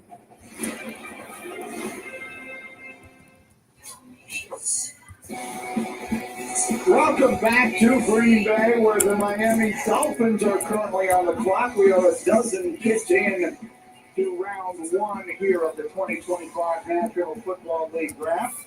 Just moments ago, the Dallas Cowboys selected Tyler Booker, if you were just joining us, and the Dolphins on the clock. The picks have been made. Picks have been coming relatively quickly tonight. Very few of the teams have taken the full 10 minutes they usually do. So the Dolphins are on the clock, and the commissioner is here to announce the selection. With the 13th pick in the 2025 NFL Draft, the Miami Dolphins select Kenneth Grant, defensive tackle, Michigan. And one of the stars of the national title team 2 years ago, an All-American this past year. Great size in the middle of that D-line, over 330 pounds, runs well, brings plenty of experience. Mel, he played in 41 games at Michigan. Yeah, I think 30 on a big board. I think when you look at the fluctuation, both the weight, because when it gets a little heavy, I felt his endurance, his stamina played a little high, wore down in some games. That's an issue. I think when he plays at the right weight, he can be a guy who can affect the pass, the quarterback throwing the football. Because he can break up passes, he can be disruptive. Certainly look at the violent, active hands. He showed that as well as Mason Graham did at Michigan. He was really going into the year, thought to be almost on a par with Mason Graham. So when you look at Kenneth Grant, Lance Campbell now is an Arizona Cardinal. Defensive tackle because of that move became a need. Kenneth Grant, like I say, manage that weight. Don't have a game where you, like I said, the endurance stamina you need to be able to play full speed ahead for 60 minutes. When you play high, you're neutralized. And that's what happened with Kenneth Grant. But when he was on his game, the weight he cleared. Yeah. He was a really good football player. He was a guy I thought should get better once he's in the NFL, once he learns to do that. If you're thinking about his ceiling, think Dexter Lawrence from the New York Times. That's the type of big man he is that can move. Athletic, can run, can make plays. I forgot to announce that camera. This is a big man that's 330 pounds, really, and he can run, he can move. He's got to make him a better rusher, and I think he has all the tools because I'll be right back. I'm going to take a quick shower and play. I need more out of him in the pass rush game, but from a run standpoint, he can lock down just the way Dexter Lawrence did at Clemson. Yeah, the coaching staff of Michigan, Wayne Martindale, the defensive coordinator, thinks this kid has tremendous upside. Anthony Weaver, the defensive coordinator in Miami, they need some beef on the inside. Gave up too many yards after contact last year as far as run defense. It'll help that. All right, so we're 13 picks into this draft, and as we bring our research producer extraordinaire, Evan Kaplan, into the conversation, these picks have had a very different feel cap from the first 13 a year ago. God, yeah. Last year, the first 14 picks in the draft were all offensive players. That is the longest streak at any point in the common draft era. So far this year, through 13 picks, 9 offense, 5 defense. That adds up to 14. That's because Travis Hunter, we're counting on both sides of the ball, and only 1 QB so far in the first 13 picks tonight. We had 6 QBs through this point last year. We'll see what the next one goes on the board. All right, the Indianapolis Colts have made their selection. That pick is in. We've been speculating about them taking a tight end all along, and there was one sitting right there for them. Let's see if that's the direction they go. Here's the commish. With the 14th pick in the 2025 NFL Draft, the Indianapolis Colts select Tyler Warren, tight end, Penn State. Well, they had to be doing a dance in their draft room. This could not have fallen better for the Colts. Tyler Warren is the best tight end in Penn State's rich football history. He won the Mackey Award as the nation's top tight end last year, catching 104 passes now in what proved to be a 16-game season for the Indy Lions. They took a tight end, Tyler Warren, from Penn State. The New York Giants, Theo Johnson did. That opened up the opportunity for Tyler Warren. Well, at least they, the Bills didn't get him. He was a chess piece. The Atlanta Falcons are on the clock now. There's a quarterback, left-handed quarterback, southpaw. Got 6 minutes left on the clock. Contested catches go his way. He's got strong hands, excellent hand-eye coordination. I'll be right back, man. Well, let me put something in the Discord, okay? You can't tackle him. One guy cannot get him down. He'll catch it off the shoulder like he did a Lathan Ransom, the safety from Ohio State. Like I said, he came through. He's through passes this year. They're throwing passes. So many things as that versatile chef. That's why I thought he may have been a New York Jet. They pass on Bowers, and they pass on Warren for the old lineman. And that allows a guy like Tyler Warren. After Loveland went a little earlier, Tyler Warren goes to the Colts, and a major need for them was tight end. When you sit and you talk to this young man, Grady, you just kind of go, this dude is just a flat-out football player. He's a flat-out athlete. He was a 3-sport player in high school. He played baseball, like basketball. You see some of his basketball highlights. They're ridiculous. They're throwing alley-oops and stuff. So he's going up and getting the ball like this over top of people's heads. We got to talk to him a couple times this past year, man, and he is, and then on top of it, he's so smart. The ways in which they use him, I mean, in Indianapolis, Shane Steichen's going to be like, hey, look, man, we can put this guy just about anywhere because he's just so smart, has so much mental horsepower, is so versatile. You're right. Yeah. He fell right to him. And how cool is that if you're the Indianapolis Colts right now? You got maybe the best player at the position, and he fell right to you. You didn't have to do a thing. This is just a listing of all the different places that he lined up over the course of his college career. By the way, the last time the Colts took a first-round tight end worked out pretty well. It was Dallas Clark, who was an All-Pro. And again, the celebrations are on in the hometowns tonight. Mechanicsville, Virginia, pardon me, where the Tyler Warren is from. And as they were celebrating in his home in Glen Allen, they were also celebrating at his high school. Congratulations, guys. You produced a first-round pick in the NFL draft. We'll be back in Green Bay in just a moment. Yeah. You're watching the 2025 NFL Draft. Presented by Courtyard at Lambeau Field, home of the Green Bay Packers.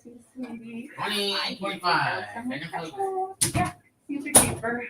Is that dog food in the fridge? It's not dog food. It's fresh pet. Real meat, real veggies for Peter. That's Peter. Should have known.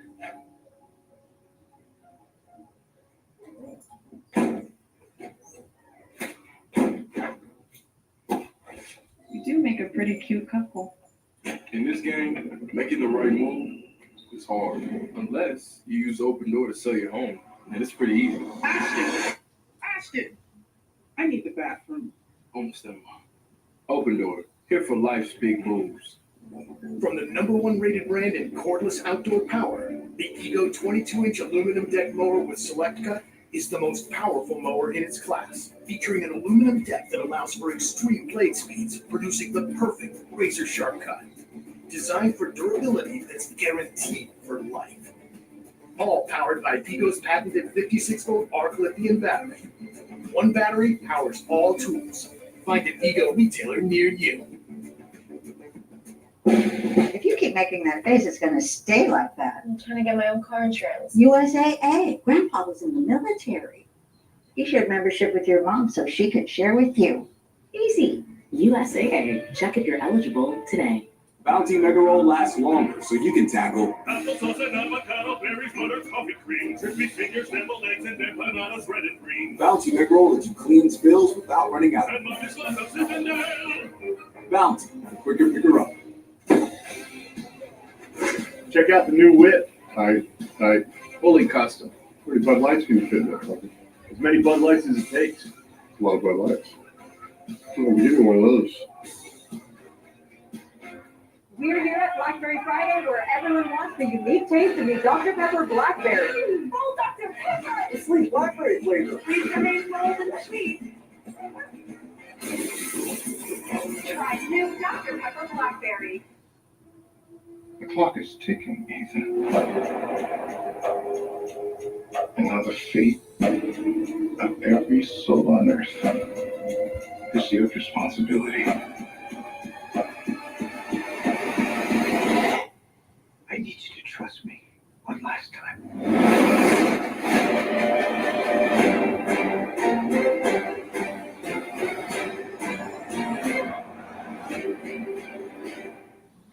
5 duo at BK. Step up to the plate and have it your way. Get 2 of your faves, it's up to you. Just figure it out. They hit the drive-thru. BK, have it your way. Yeah, bro. Welcome back to Green Bay. The Atlanta Falcons on the clock with the 15th pick. Now let's look at your best available players, brought to you by Courtyard by Marriott. And Shador Sanders, and this is looking like Aaron Rodgers. Could be like Boomer Esiason back in 1984, slipped in the second round. Think about Brett Favre as well. Geno Smith. This has happened before. Guess what? All those quarterbacks started out to be pretty doggone good. So for Shador Sanders, the key right now is 21. Pittsburgh. He gets past Pittsburgh. Who maneuvers to go get Shador Sanders, or they wait until he falls in their lap, right? That'll be interesting, because guess what? He will come back and haunt some of these organizations that pass on him. Count on that. The ESPN Draft Day predictor surprised, perhaps, that Shador Sanders hasn't been drafted yet, but not stunned. Maybe the bigger surprise is that Jalen Walker is still on the board. Jalen Walker had, according to our predictions, less than a 1% chance still to be available here at the 15th selection. The Atlanta Falcons are a team that certainly could use defensive help. Would that be a pick that makes sense here? Yeah, let's go back to Mel's graphic for a moment here if we can. We talk about quarterback sliding, and these have been some of those that you were talking Yeah, about. there's some facial my grades and all the mocks and everything I was doing then. Who was the surprise? You see Geno Smith all the way into the second round. Jimmy Clausen, bust, second round, right? Brady Quinn, two Notre Dame quarterbacks, disappointment. Look at all the hits. Aaron Rodgers, Geno, Chad Pennington dropped 18. He was expected to go a lot higher. Brett Favre, second round. Boomer Esiason. The Bengals had 3 first-round picks. Didn't take Boomer. He went to second round. Look how that turned out. Dan Marino dropped at the end of the first round. Cal Davis and Ken O'Brien went ahead of him. So it worked out really good for 6 of the 8 quarterbacks that slid from where they were ranked. We're waiting on Will Levis. And everybody's, Will Levis should be on that list. That's more 2 years, guys, okay? I'll wait on Will. Maybe Will is one on that list. It will be. We'll see how it works out. But 6 of the 8 that slid, yeah, I think Shador Sanders will as well. Look, it's always important to the players when they go, because you want to get drafted as high as possible, because there's some satisfaction that comes with that. But where you go ultimately is what matters even more. And he just needs to get to the right place now. And what we're showing here is a look at the uniqueness of Lambeau Field and Green Bay. This is just across the street. These are just people in their home celebrating and enjoying themselves here in the shadow of Lambeau Field. It's one of the things that makes this place so extraordinarily special. Lambeau Field, which will this season be hosting the 69th consecutive season of Packers football, making it the longest continuously used stadium in the National Football League. So a special place to hold this extraordinary event. So the Atlanta Falcons, again, a team that has struggled on defense, struggled from pass rush. One of the few teams that has used all of its allotted time so far to give us all an opportunity to catch our breath. But I'm told that Roger Goodell has the pick in hand and is making his way to the stage now. So the Falcons will announce their selection here. It will be Atlanta, then the Arizona Cardinals on the clock after them, then Cincinnati, Seattle, Tampa Bay, and Denver rounding out the top 20. Here's the commissioner with the Falcons selection. With the 15th pick in the 2025 NFL Draft, the Atlanta Falcons select Jalen Walker, defensive end, Georgia. Well, there he is. That's a name we expected to hear earlier. He won the Buckus Award last year as the nation's best linebacker, 61 tackles and 6.5 sacks for the Bulldogs as they won the SEC. He was a 5-star and a Gatorade Player of the Year coming out of high school in North Carolina. Carolina took Senator McMillan, didn't take Jalen Walker. That allows him to slide down here. Jalen Walker led the Georgia Bulldogs in tackles for loss of 10.5 and sacks for 6.5. He was all forward, well getting after it. He was coming off that edge. And with Atlanta needs an edge rusher. For Jalen Walker, this guy is heavy hands. He jolts that opponent's back. He's quick to triggers, off-ball linebacker, physical, taking on blocks. This kid, number 11, in every game Georgia played this year, guys, top. Interesting, Mel. He's an off-the-ball linebacker, but the best thing that he does is rush from the edge. Very, very similar to a linebacker that plays for the Cowboys named Michael Parsons. His ability to line up at multiple positions and wreak havoc on the quarterback. He can play off the ball, he can play on the ball, but he was absolutely dynamite coming off the edge. Just ask the Texas Longhorns. They could not do anything with him. You're going to fight him with a tight end, a guard, a tackle. It does not matter. Heavy hand, and as an undersized rusher, to me, he reminds me of James Harrison. I'm not concerned about this, but that he's only 6'1". We saw James Harrison at 6'1", play outside linebacker for the Steelers and dominate. Coming off the edge, rushing against offensive tackles. I think Jalen Walker can do the exact same thing at the same height. Yeah, look, James Walker's the freak now at 5'11", 250 or whatever he was. Yeah. You know how good. Yeah, exactly. But Taylor's interesting because it's not a whole lot of technique involved with it. He just plays so hard, and he's so explosive that you can see through his core with his hand, and he never gives up. Effort sacks are something that they're not effort sacks to him. That's just normal. That's just the way he plays. It'll be interesting to see what Raheem Morris does with him and where he plays him because he does play all over the place. 2-point, hand down, off the ball, spy guy. I said in my notes, I said, this guy's going to be a hell of a blitzer. I pity any running back who has to step up in the A gap and take on this dude. Because I'll tell you, you better have a strong neck. And you better be able to play low because this dude is coming now, and he comes with a lot of fury. I'm looking forward to see what they do with him in order to get the pass rush they need. Well, and to that point, if at first you don't succeed, just keep trying and trying to get it. The Falcons have been trying to fix that pass rush since St. Vincent. This is another effort for Raheem Morris and his defense trying to fix this pass rush. Hopefully it works for him this time. Yeah, absolutely. It's interesting that Mike Green was still on the board for Marshall, who was fantastic. Yeah, that's what. Yeah. This is the first time the Falcons have used the top 15 pick on a defensive player since Vic Beasley in 2015. And we'll continue from Green Bay in 30 seconds after this word from Thriver. For some of us, personal finances aren't just personal. We use money as a tool to help all the people we hold in our hearts. Loved ones, neighbors, the communities we call home, and the causes we care about. At Thrivent, we help you plan your financial picture with the bigger picture in mind. Because the most important thing isn't what you're planning for, it's who. Thrivent, where money means more.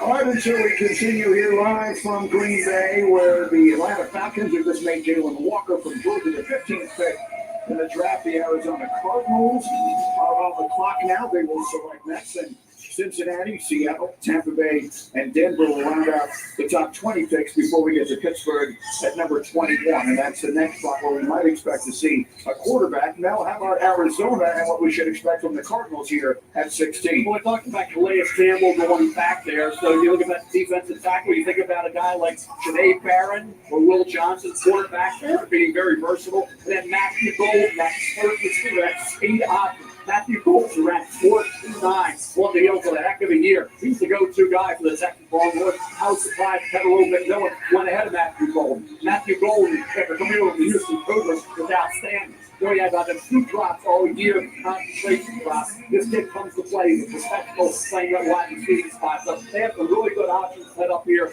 I think we'll see where they go. Because defense, but like I say, Calais Campbell there, but he mentor a young defensive tackle. Or do they go corner, safety like Barron or Will Johnson, or help that wide receiver to Kyler Murray, say Matthew Golden? Well, that's what I was going to say. You talk about helping the young quarterback. It doesn't necessarily need to be wide receivers. It helps with an offensive tackle also to protect them up front. That seems to be the thing, helping these young quarterbacks. Look what they did in Carolina. They went down to receiver.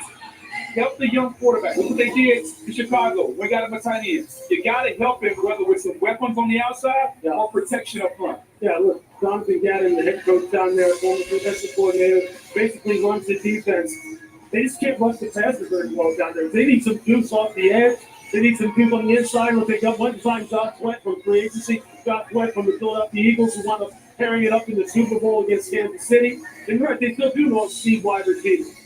And they drafted one, obviously, last year high in the draft, and Marvin Harris Jr. had something of an up-and-down season in his first year there with Arizona and their quarterback, Kyler Murray. So the Cardinals pick is in, and the commissioner is making his way to the stage for the announcement of the Cardinals at 16. With the 16th pick in the 2025 NFL Draft, the Arizona Cardinals select Walter Nolan, defensive tackle, Mississippi.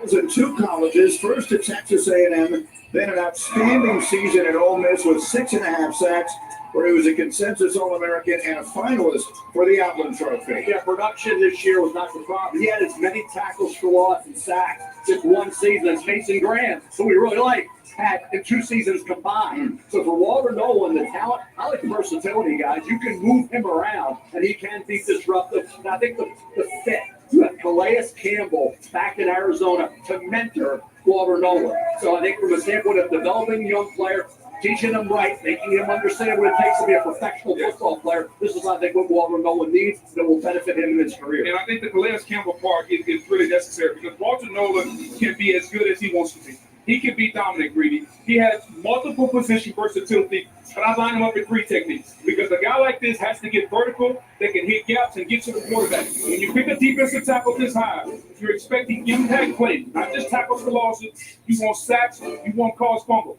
He's the twitchiest defensive tackle in the draft. He's got that, he can get upfield and get around the offensive guard and get to the quarterback. My only problem with it is I didn't see it consistently enough. He was a 5-star. He was the number 1 recruit coming out of high school. He's been the guy for a long time. He's worn that burden. So now, as he takes it to the next level, can we get the flies out of it? Can we get the sacks? Can we get the production? That's what I want to see. That was the thing, right? And I hate saying consistency when it comes to players, right? Because not every player does it all the time. You just want to see that that the pendulum swings to them being much more on than they're off. Walter, when he's on, when you talk about taking gaps, playing on the offensive side of the line of scrimmage, when they move him on stunts and he's slanting and he's running TTs inside, meaning tackles, he is disruptive as heck. But then, he'll just disappear and he'll get stuck on blocks anytime he's chasing the ball. If he can just smooth that out, they got a heck of a player. Booger, you said it. ESPN ranked him the number 1 recruit in the country coming out of high school in 2022. And now after an outstanding season at Ole Miss, he's an Arizona Cardinal. The celebration is on with the family, the Cincinnati Bengals. Joe Burrow's team on the clock. We'll hear from them after this from Green Bay.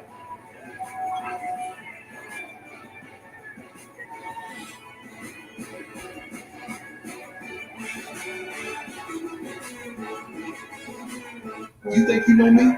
Well, I do what I do. From day one, it's always been about them. My mama, my sister, DeAndre, Bucky, Shiloh, Shador, and Bossy. The coaches, players, and his family. Every move, every sacrifice, every step along the way. See, the spotlight may follow me, but I pour all that light into them. Because it's never been about me. It's always been about family.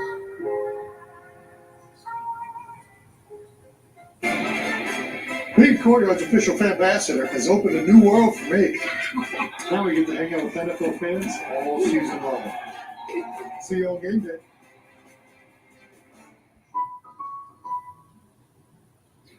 Did they just hop from a baseball game to a show on Max without leaving DirecTV? It's like all their apps and channels are connected. Oh, it's all connected.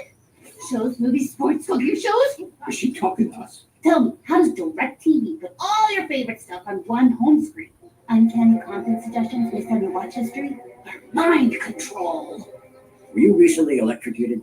A better way to watch whatever you want to watch. Well, I, for one, am intrigued. Looking for a reason to try the $5 meal deal with new McValue. Here's 1, 2, 3, 4, and the price makes 5. So one. Get more than you expect with the $5 meal deal with new McValue. Lowe's knows it's easier to make the right calls when you have the right team. Dak goes for it, and he fumbles. Brilliant recovery with the Lowe's app. He always delivers. And so does the Lowe's app. In-store, online, our Lowe's team has you covered. Death is coming for us because we were never supposed to exist. If you can see how all of this fits together, you might have a chance. Final destination, Bloodlines, May 16th, rated R. Turn the off-season on again with the NFL app. Your home for all things NFL. Get the news, the highlights, and more access with a subscription to NFL Plus for the picks, the moves, the plays, all in one place, all year long.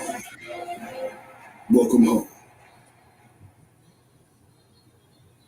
The Copa del Rey Final and El Clasico on ESPN Plus. Copa del Rey Final up for grabs. A throne to claim. Brilliant effort, exciting game. Legacies to defend.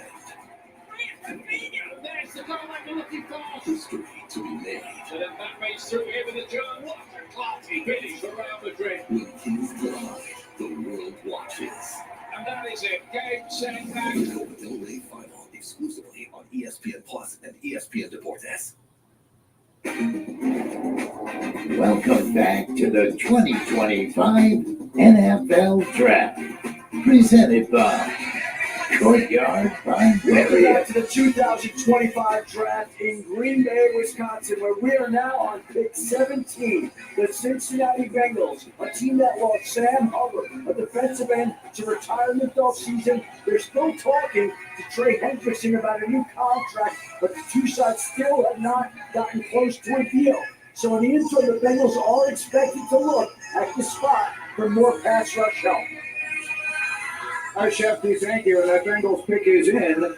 They have the three big players to deal with during this offseason, and thus far, Hendrickson is the one they have not. They've taken care of the two wide receivers. So the offense looking good. The defense, major questions. Here's the commissioner going to have the 17th pick as we begin the second half of the first round of this draft. The commissioner enjoying the musical performance. And here's the selection. With the 17th pick in the 2025 NFL Draft, the Cincinnati Bengals select Shamar Stewart, defensive end, Texas A&M. All right, so he was a top 10 national recruit coming out of Miami, and does he ever look the part? The athleticism off the charts. But Mel, we've talked about it throughout this draft process. Just 4.5 sacks in 3 seasons at College Station. So it's a difference between the traits and the production. Problem is, Grease, an AOG's blocked the LTP. That's AOG's another occupation guy, right? The guys will not big plays. Professional football neutralized and handled Shamar Stewart. 1.5 sacks the last 3 years. That's 4.5 for his career. The last 7 games of the year, 3 successive seasons, he didn't record a sack. This against college offensive linemen. Now, you want to say, boy, beat the Neil Hunter? Good, Neil Hunter has 4.5 career sacks. 1.5 his last year at LSU. He's got 99.5 sacks. He averages 11 sacks a year in the NFL. That's an outlier, right? Well, Shamar Stewart, who we know that an LTP looks the part, 6'5", 267, 4'5", 40, 160, 10, 34 1/8 arms, and a 40 vertical. Are you kidding me? He should be getting double-digit sacks, bud. What's the problem? Now, here's the thing I'll tell you. I'd rather drive a Mercedes than a pickup truck because I like to drive fast. At least I know I can go fast in a Mercedes. And it's up to the defensive line coach to get the best out of it. Because you can take this young man with the traits that he has and the speed. He has the potential to be a double-digit sack guy in the National Football League. A lot of disruption, not a lot of production, but the tools are there. Mike Tomlin has a saying, if the guys didn't need coaching, I wouldn't have a job. He needs coaching. He needs to understand his pass rush move and how to finish at the quarterback. That's what the NFL is about. I love this pick for the Cincinnati Bengals, and I just wonder how this is going to impact Trey Hendrickson and what they do with him. You know, they need somebody like Trey Hendrickson around to show this young man how to run the pass, right? Think of some of the players that he played with. You have other guys you can sit and watch. Like, it's not just going to be on their new defensive coordinator, Al Gold. He can't just be the one who's going to teach this young man how to pass rush. There's got to be people in the locker room that are going to help him as well. He plays hard as hell. I mean, hard. They move him from a 9 technique outside the tackle. They'll put him over the nose, and he can collapse the pocket, but he just doesn't have a plan. The rise in business takes us back to the stage. Molly is with Shamar. Molly. Thanks, Greeny. Shamar. Scouts and GMs all rave about your physical gifts. You have a longer wingspan than LeBron James. How are you built to play in this league? Man, I'm built for it. I'm made for my hard body. I'm made for this. I'm ready. The Bengals' new defensive coordinator, Al Golden, known for his aggressive style. How can he bring out the best in you? Hey, man, just I'm going straight line. Going straight line, I'll figure everything else out. All right, well, Lamar Jackson and Joe Burrow's jobs just got a little bit harder in the AFC North. Congratulations. Thank you. Greeny. Molly, thank you very much. Shamar Stewart, again, the magnificent physical talent, the production that hasn't always lined up to it, but a player we did expect to hear his name early tonight. Mike Green still on the board. A lot of pass rushers in this draft. It was interesting to see in which order they would fall, and now they are starting to do just that. The Seattle Seahawks are on the clock, followed by Tampa and Denver, and we'll be back in 15 seconds after this word from Thrivent. With Thrivent, your personal finances aren't just personal. We use money as a tool to help all the people we hold in our hearts. Because the most important thing isn't what you're planning for, it's who. Thrivent, Hi. where money leads more. How are you? Oh yeah, by the way, I found out how many rounds there were. Seattle Seahawks are on the clock. There were 7 rounds. By the way, the Green Bay Packers are the 23rd pick of the 2025 NFL Draft. They are on pick 18. And the pick is in for the Seahawks. Let's go Packers! Let's go Chiefs! You're a Chiefs fan, Packers fan. Any fan but the Bears or the Vikings. Come on in. But if you're a diehard football fan, come on in any which way. We doing this without any football fan out there. About those tackles, then I agree with Mel attacking the interior. God, yeah. A quick notice, we relate the commissioner. There's been one trade so far, the fewest in any first round in the common draft era. Me too. 3. We'll see if those start. But here's the commission.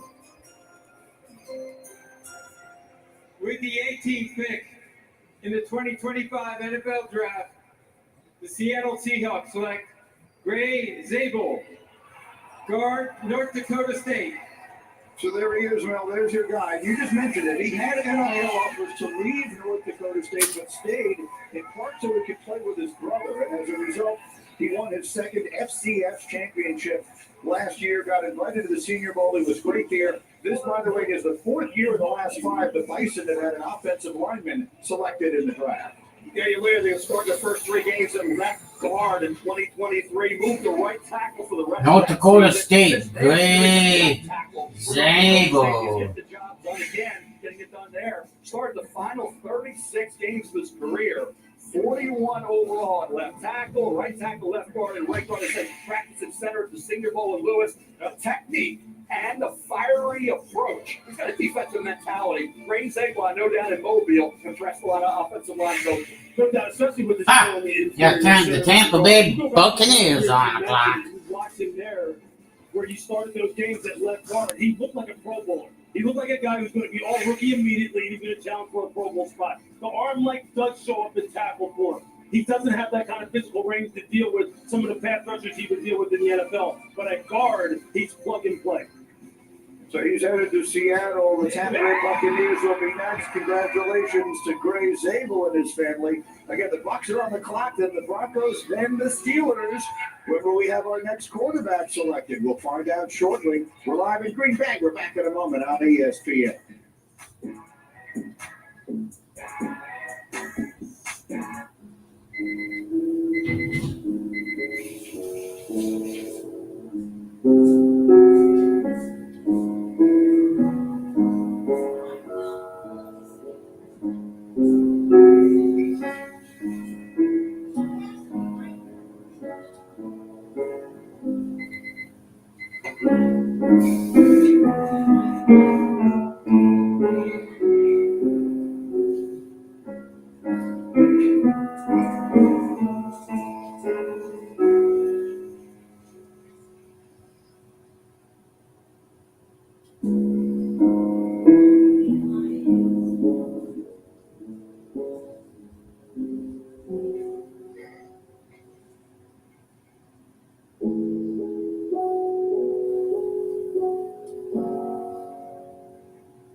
Cleaning your dog's teeth can be hard. But not with Greenie's dental treats. Greenies, make health a treat. Also, try Greenie's dog food and toppers.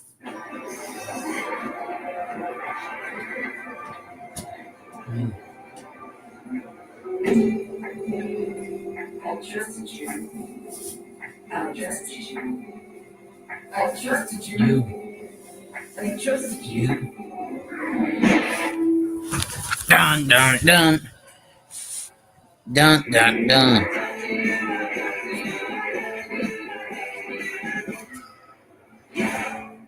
This is a meal. Melty, cheesy, flaky, toasty. No. Lunch just got croissant-tastic.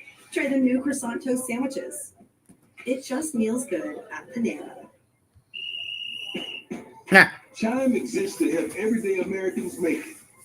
When you build your credit to build yourself up, when payday comes on your terms, when your girl math starts mathing, oh yeah, you're making it. Now we got it. Success doesn't happen overnight, but as you progress, you start to build. See, when you run after something bigger, hustling for something better, baby, you're making it. Graduates, today you enter the real world, ready for whatever lies ahead, except for the following, which you are likely to find exceedingly difficult. Going to a 9-to-5 job, doing your taxes, putting on a duvet cover, taking off a duvet cover, realizing you're never going to go to the gym. This guy knows what I'm talking about. In summary, life is hard, but saving money by bundling... You know what I'm gonna say to that? Shut up.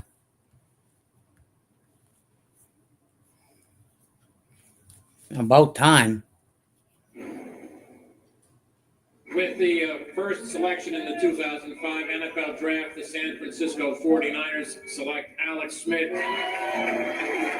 Forget franchise. Aaron Rodgers will be solid. How far he drops is going to be the storyline of the day. Miami Dolphins select Ronnie Brown, Carnell Williams, Antrell Roll. A week and a half ago, looked like Aaron was going to be the guy. I like Aaron Rodgers a lot, and somebody's going to get themselves a heck of a steal. With the 24th selection in the 2005 NFL Draft, the Green Bay Packers select Aaron Rodgers.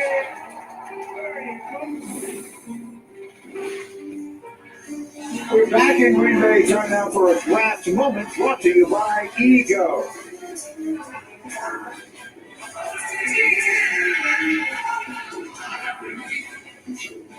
So what were the possibilities that we would have Shedeur Sanders still on the board available as we arrive at the 19th pick, which is where we are now? Well, as you can see, it was about 50-50. He would be there at 13. The percentages continue to drop, and we were a few picks away from the Steelers at 21. Adam Schefter, what can you tell us? Well, Brady, we're not going to see Shedeur picks at 19 or 20. The Buccaneers are sticking at 19. The Broncos are sticking at number 20, and that would bring us to the Pittsburgh Steelers at 21. That is the pick that a lot of people have wondered whether the team would take it. He's got some support within the organization. Mike Tomlin is a fan of Shedeur Sanders.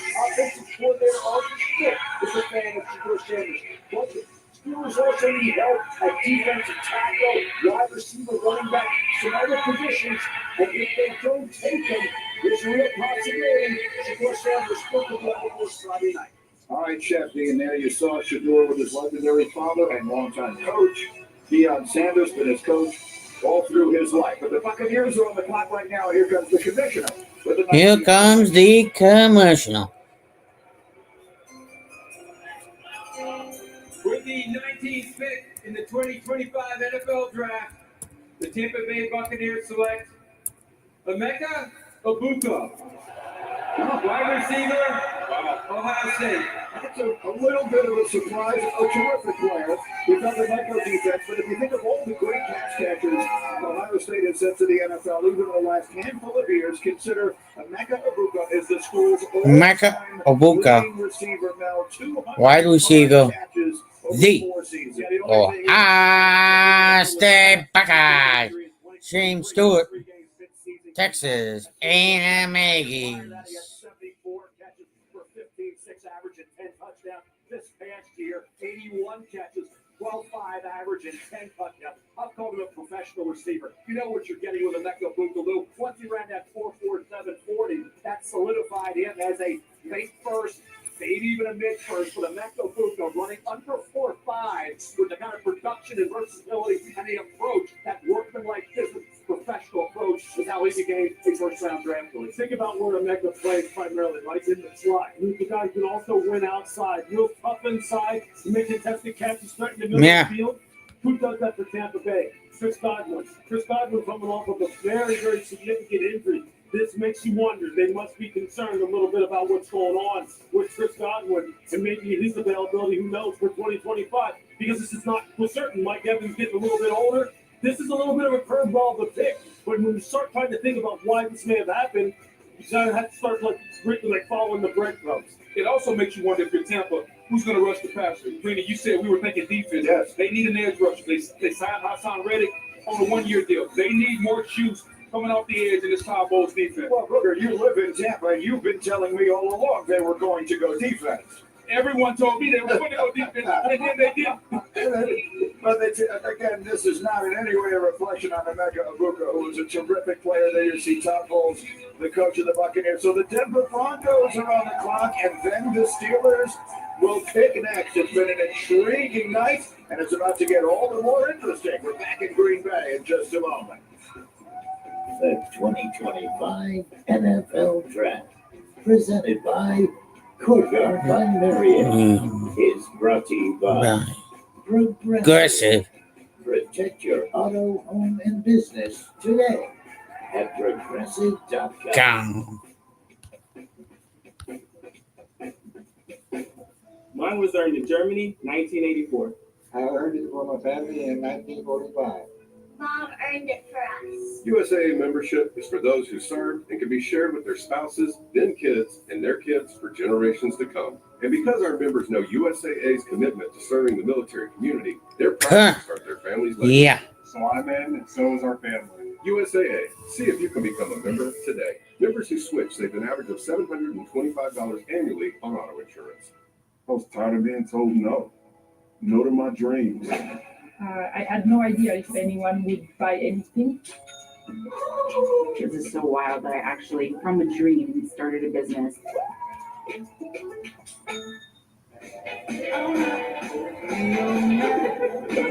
know. Is this Yeah. No. Yeah.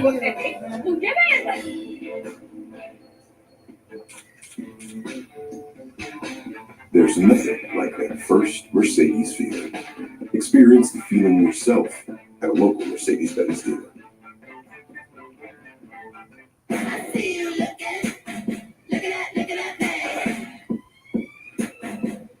Really?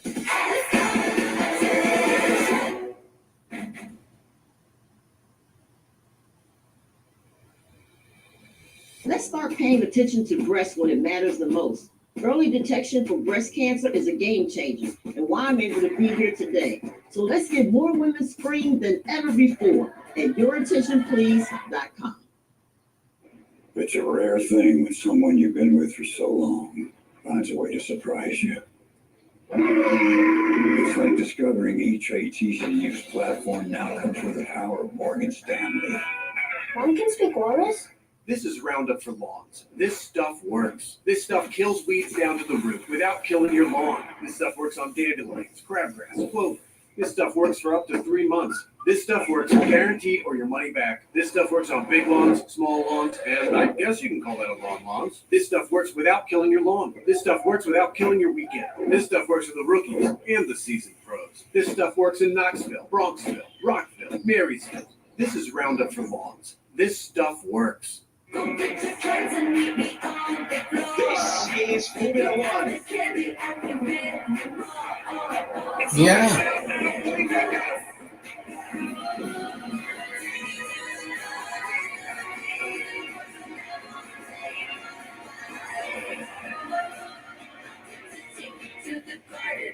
The season continues in Miami, Sunday, May 4th on ABC, the exclusive home of F1.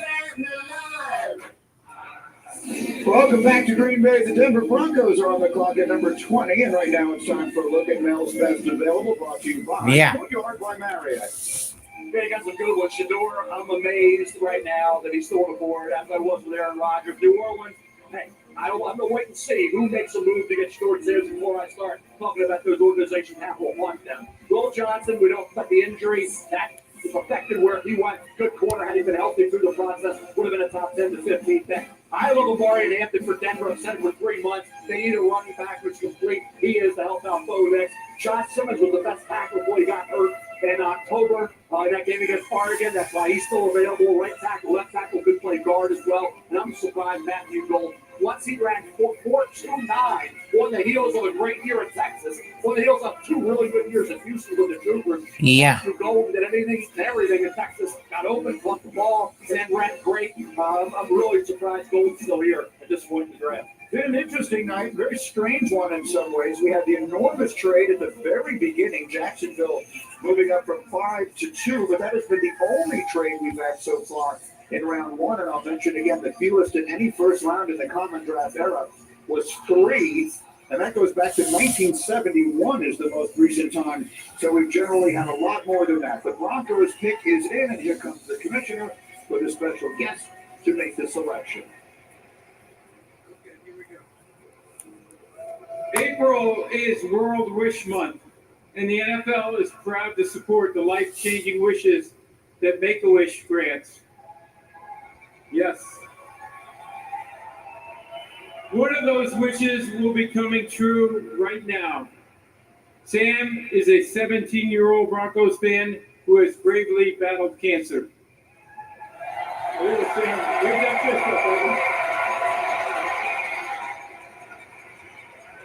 His wish is to announce the first-round draft pick for his favorite team.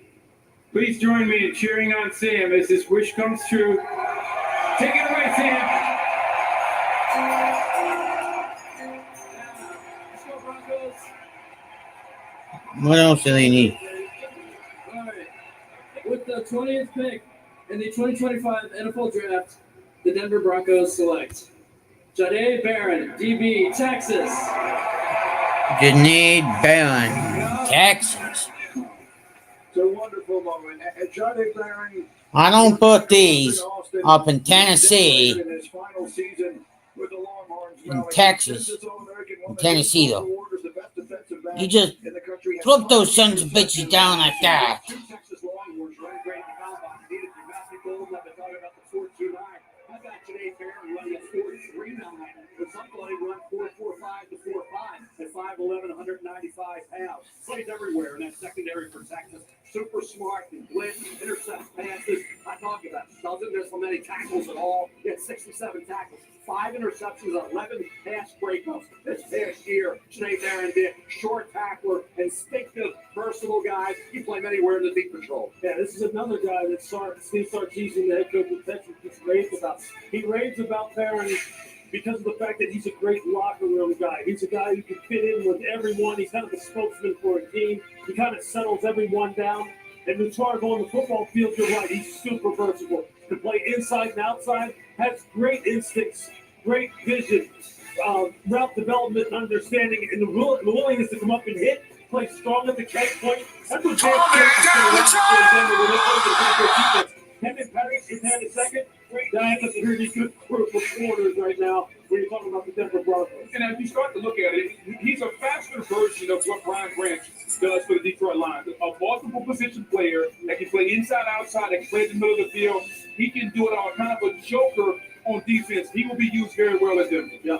All right, and so now we get to the Steelers at 21, and this is a spot that obviously we have had circled for quite some time. I'll be right back, everybody. One of the most intriguing spots in the draft.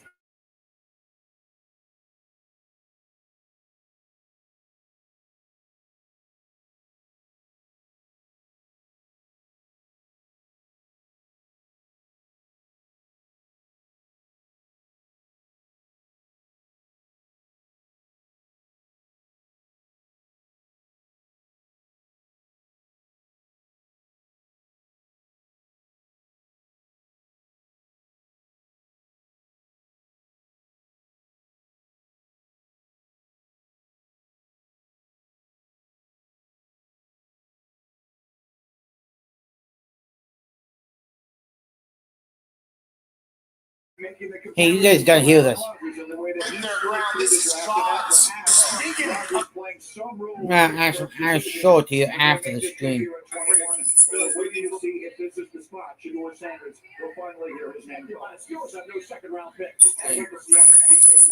They're sitting here with a pick. We talked about Derek Harmon. Derek Harmon, defensive back out of Oregon. Being mentored by Cam Hayward. Cam Hayward can't play great forever, right? He's a Hall of Famer, but he's a year for 2 more years, maybe 3. So you bring in maybe Derek Harmon. How do you feel about Shador at 21? Have it 5. This organization has not had won a playoff game in 9 years. They haven't had any losing seasons in a long time. With 21, they haven't won a playoff game in 9 years. In this division, with Burrow and Lamar, and the AFC loaded with great quarterbacks, and you have Mason Rudolph, and there's Shador sitting there, and you have no second-round pick. Where's the young quarterback coming in? Look, I'm taking Shador Sanders. I prefer him in New Orleans. I don't know what the Saints were thinking there. That's their decision. I disagree with it. But if I'm Pittsburgh, Shador Sanders, the pass on him at this stage and pick 21 book, come on.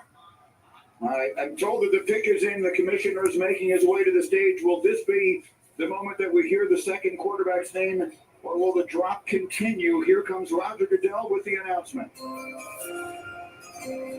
With the 21st pick in the 2025 NFL Draft, the Pittsburgh Steelers select Derek Harmon, defensive tackle, Oregon.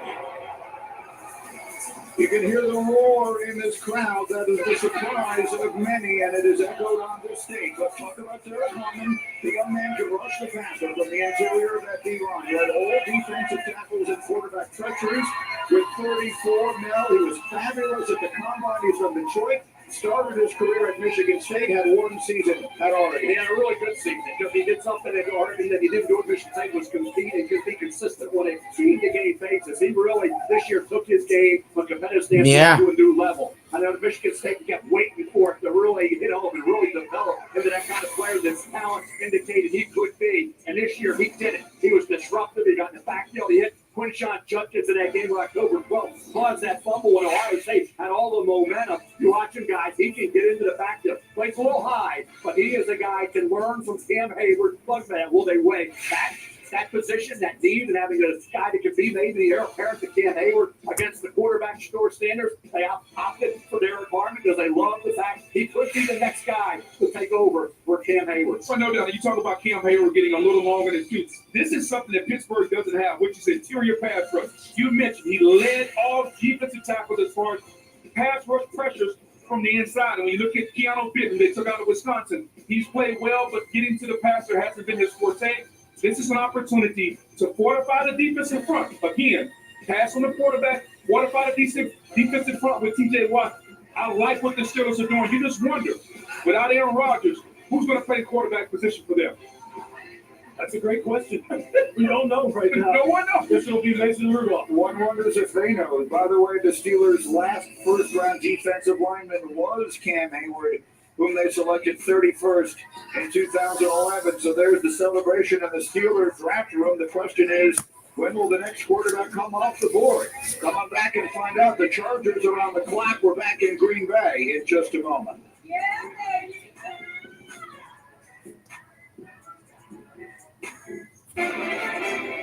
Being Courtyard's official fan ambassador has opened a new world for me. Now we get to hang out with NFL fans all season long. Wait, what?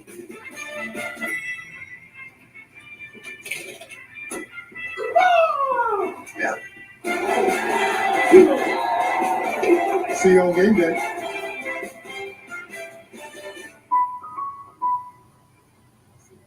This is the mark of a fighter. A rich, full-fledged lager with a crisp, refreshing taste. A reward for those with a fighting spirit. You've earned this, so hold it high. Modelo, the mark of a fighter. Order a 10-piece McNuggets meal with spicy nether flame sauce. And unlock epic add-ons in Minecraft only when you order on the McDonald's app. Let's build. Gatorade, the world's most superior sports drink, designed to rehydrate, replenish, and refuel. It fuels the best because it is the best. Gatorade, is it in you? Eric Henry. Hey, Jake the State Farm. I say so much bubbling, it inspired my workout. Oh! Oh! Okay, and this is Otto again, right? Oh! Hey, this is my living room. Oh!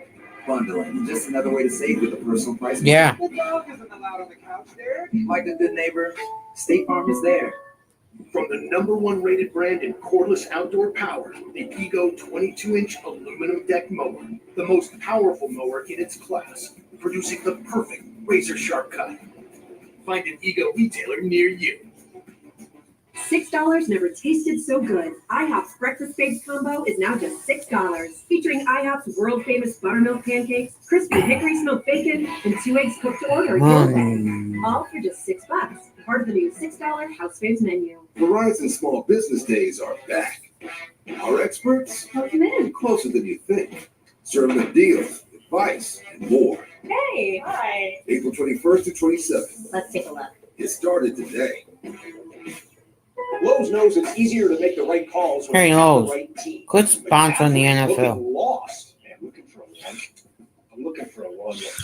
Could you put me aisle 27? Find what you need faster with the Lowe's app.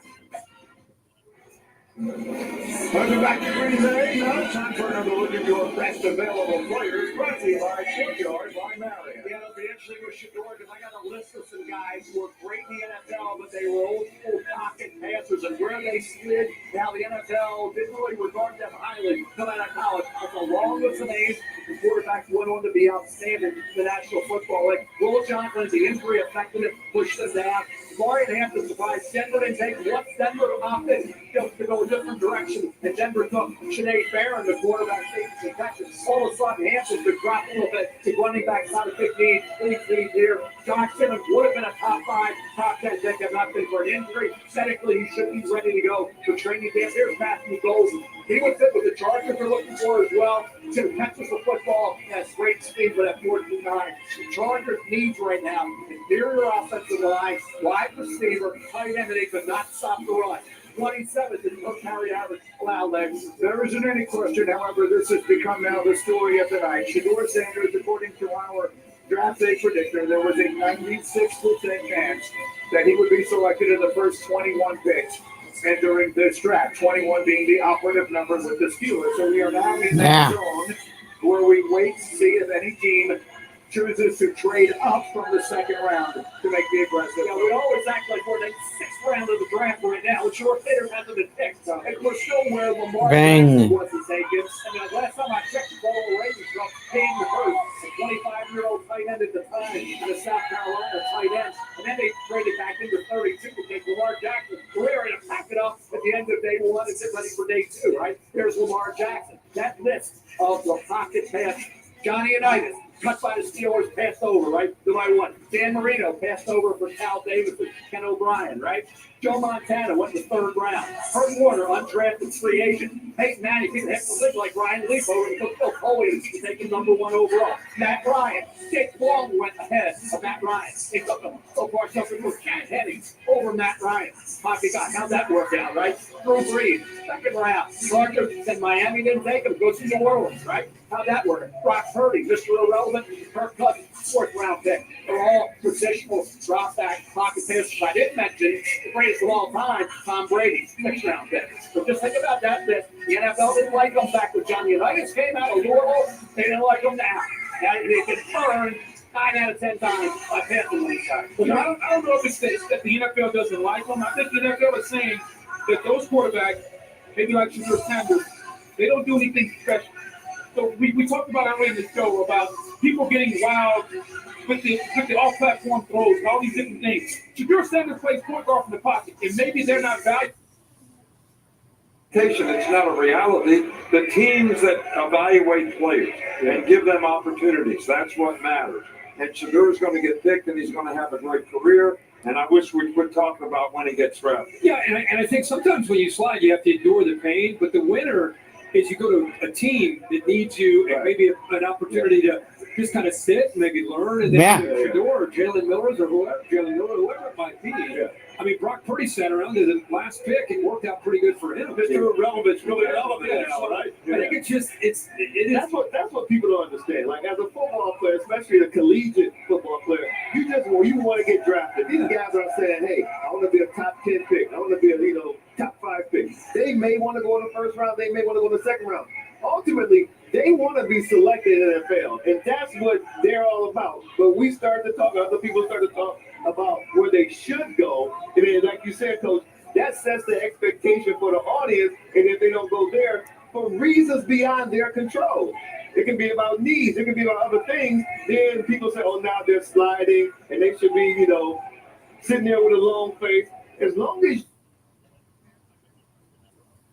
I mean, I agree with it, but he's no. If the quarterbacks keep dropping, let me turn this down.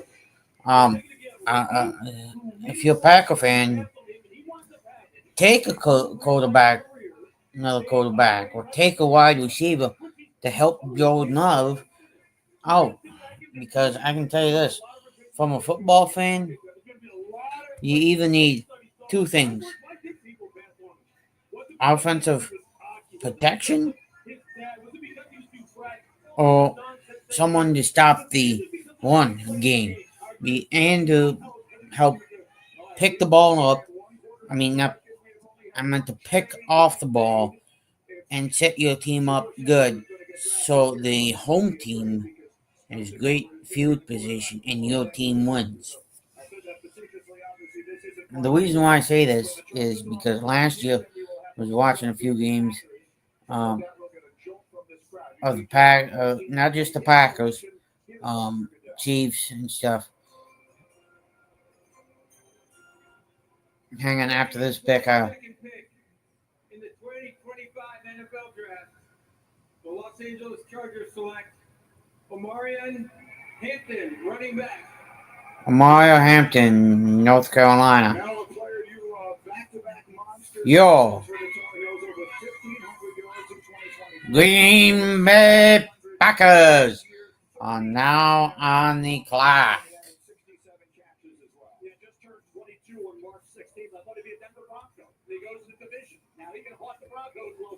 For the Chargers, Jim Harbaugh wants to run the football. Obviously, you got to stop the run, something they couldn't do last year as well. They want to run the football. Marion Hampton at 220 plus pounds, at 4.46.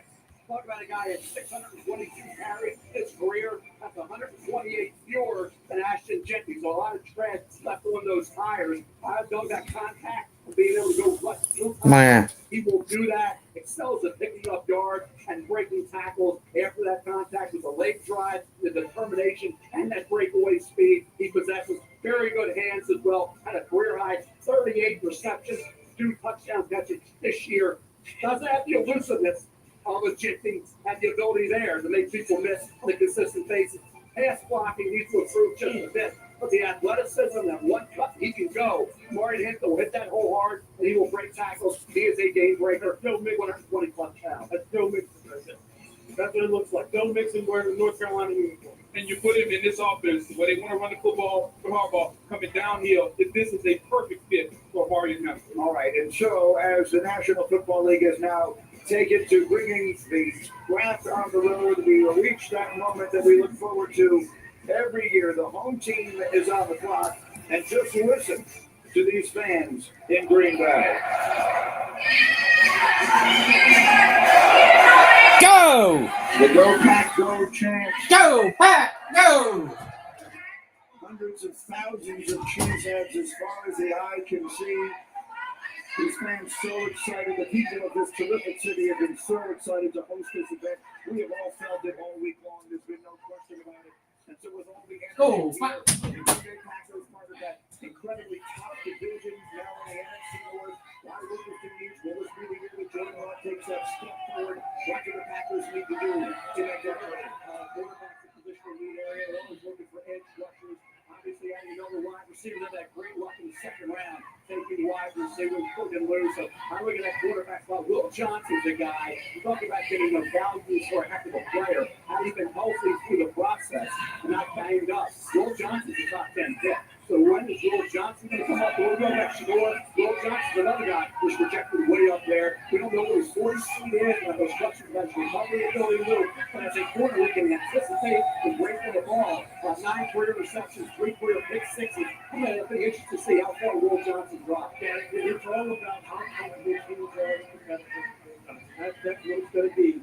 And there's going to be some questions about it. He's in that area right now where you start going, the teams that need a corner, a guy like this, a guy who, again, Rick Martindale, who coached him up there at Michigan, said, look, this guy has hands, has ball skills like Champ Bailey. The guy can snatch the ball and take the ball in the air like that. You think the Pack doesn't need that? This comes down to the medical. Simple as that. Are they comfortable? Will they project forward how long he's going to wind up playing in the NFL? What's going to be the risk? All of that. That's what's going to come down to Will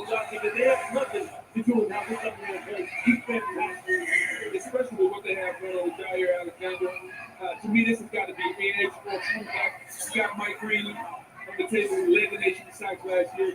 So and O'Connor have played for Green Bay. I think Yeah, they're an underrated guy we haven't even discussed yet. It's going to go in the late first, early second. Donovan Ezra. All this kid does is get after the quarterback. He was a sack machine. He plays hard. Now, he's 247 pounds. So when you run, it'll be a little bit of an issue. But as a pass rusher, pure pass rusher, Donovan Ezra is right there with the top guys. Speaking of edge guys, how about James Pierce? Yes, James Pierce is slide down. James Pierce is a freak now. But he is. He dude is flat out rush. But again, it's about trust. It's about how comfortable are you. But there's no reason James Pierce should be on the board right now. When you watch his tape, there's no reason he should be on the board. But you're getting into that area of the draft, Randy, where teams have some questions, right? Okay, now you're sitting there going, hey, there's the guy that you could pass up. But there are some darn good football players still on the board right now. They're going to play real good football. As you told me, it's about mitigating risk. That's right. That's right. About mitigating risk based on the talent that you have, based on what you know. That's right. To your point, we talk about Ezra Rockwood, talking about Mike Green, all those guys are the football players. Which one do you think you can mitigate the risk? Well, I'll tell you what. There's a lot of there's no risk as far as the person. Understood. I mean, there it's just like, does he have ideal measures? As far as the team is concerned, we were fortunate enough to cover Parker Brown a couple of times this year in college football. Ezra Rockwood is the side of the earth now. He's a great kid, a great person. And I'll tell you, two other kids that has UCLA girls. I go having an entry with the Kentucky Derby coming up for Saturday day, right? How about Olafemi Oladejo and Carson Swetson? Fletchings are off ball with everywhere making best instincts in the draft. And Oladejo, when they moved them off ball outside, he's in there with the quarterback. So those are two UCLA girls going to be really good. Late one, early two, impressive. So all the speculation here at this desk has been about defense. I've had a lot of Packer fans come up to me this week and say, we never take a wide receiver in the touchdown. But it's 20 years later, Matthew Golden is still on the board now. I've said his name about 5 times already with that. Matthew Golden to me, he said, well, you have 1 year of production. I thought at Houston, for what they were asking him to do for 2 years, he did a solid job. And then this year was supposed to be Isaiah Bond, it was Matthew Golden. Then Matthew Golden had a 4.29. I don't know what else the kid needed to do. Yeah, you'd like to see 2 years in Texas. But he only had 1 season, and he did it all, and then he ran great. Matthew Golden here, are you kidding me? In the late first round? Millen already went, the Booth already went. But Steve Sarkisian, look, he's such a great guy to talk to, get insight about his players and about why they developed the way they did. And he says it about Matthew Golden. It took him some time when he got him in order to kind of get him comfortable in his offense. And he wound up taking over a role that many people thought was going to be Isaiah Bond. And he said, look, this guy will do it exactly the way you ask him to. The reason why he ran so fast, he said, I promise you, he worked at it. Somebody expected him to run that fast. It's a testament to his work ethic. They just did that here. So that reaction you're hearing is the words "the pick is in" just popped up on the screens here, as you can see on your screen as well. So the Packers fans all in attendance, waiting to hear who their team will add in this first round tonight. It's been a fascinating first round. Again, we've had only 1 quarterback come off the board. We've had only 1 trade. There have never been fewer than 3 first-round trades. And the last time that we had that few was back in 1971. So the Packers will make that pick here at 23. Their division rivals, the Minnesota Vikings, will be up next at 24, followed by Houston, and then the Rams. So we continue to wait for spots where a quarterback may go, and now we're looking here at the Green Bay Packers set to make their pick. So the pick is in. I told the commission will be making his way to the stage shortly. A Packer team that had some good moments last year, made a playoff run, but played in such a tough, competitive division. The Vikings obviously had that great year. The Detroit Lions, despite all their defensive injuries, finishing as the number 1 seed in the NFC, falling short in that playoff run as well. So the Packer fans here dancing and singing and waiting to hear where they go until the commissioner is finally now going to make his way out. And so the pick is ready. And here comes the commissioner with a very special guest who will be very well received here in Green Bay. Okay, Green Bay, it's your time. To make this historic pick, please give it up for first team All-Pro, Pro Bowler, 2-time Super Bowl champion, and Packers president and CEO, Mark Murphy.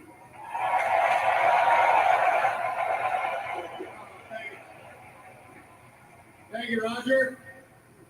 How about this atmosphere? Isn't it unbelievable?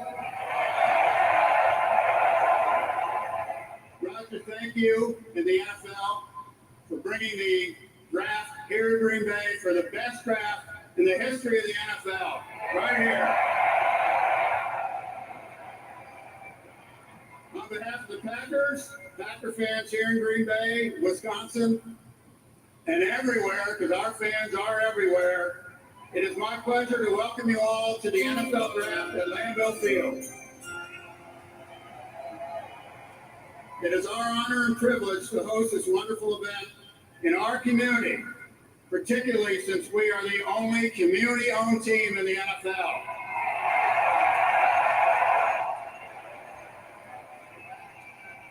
Just out of curiosity, how many of you are owners? Yes. We also have the best owners in the NFL. And we also want to celebrate the special connection we have with our fans that dates back to the early days of professional football. With the 23rd pick in the 2025 NFL Draft, the 13-time world champion Green Bay Packers, for the first time since 2002, draft a wide receiver, Matthew Golden, wide receiver of Texas.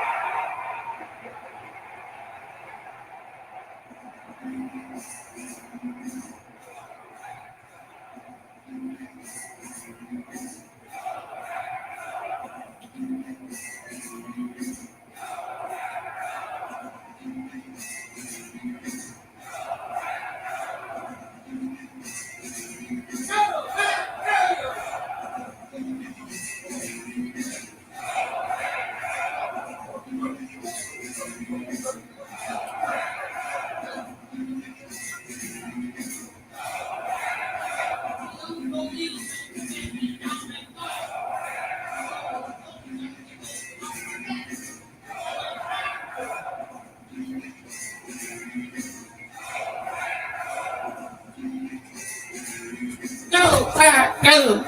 Go, Pack, go! Go, Pack, go! Boom, Minnesota! Boom, Minnesota! Go! Matthew Golden on a Texas wide receiver. 13-time world champs.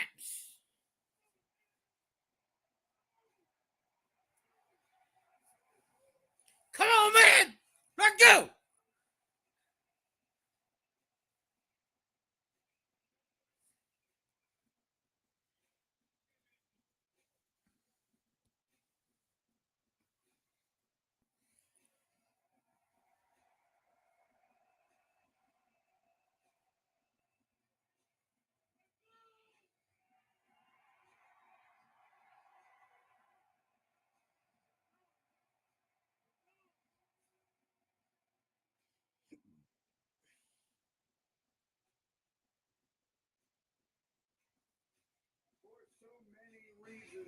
There is no other team in professional sports quite like the Green Bay Packers, and Mark Marshall did a great job of explaining some of those. And so that was the kind of moment you practically cannot get anywhere else in sports.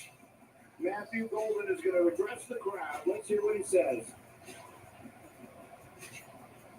Now he went to the microphone, but perhaps not. Well, he'll address Molly instead. It's time, baby. Hey, I'm finna bring that energy man up, glad to be here. It's a blessing. Green Bay 3. Hey, let me get a Green Bay 3. 1, 2, 3. Hey! How good is that? All right, the rise in business to Molly, who is with the man of the moment. Molly. Matthew, that was a warm welcome from your new fan base. What is it like to stand here in front of all these Packers fans?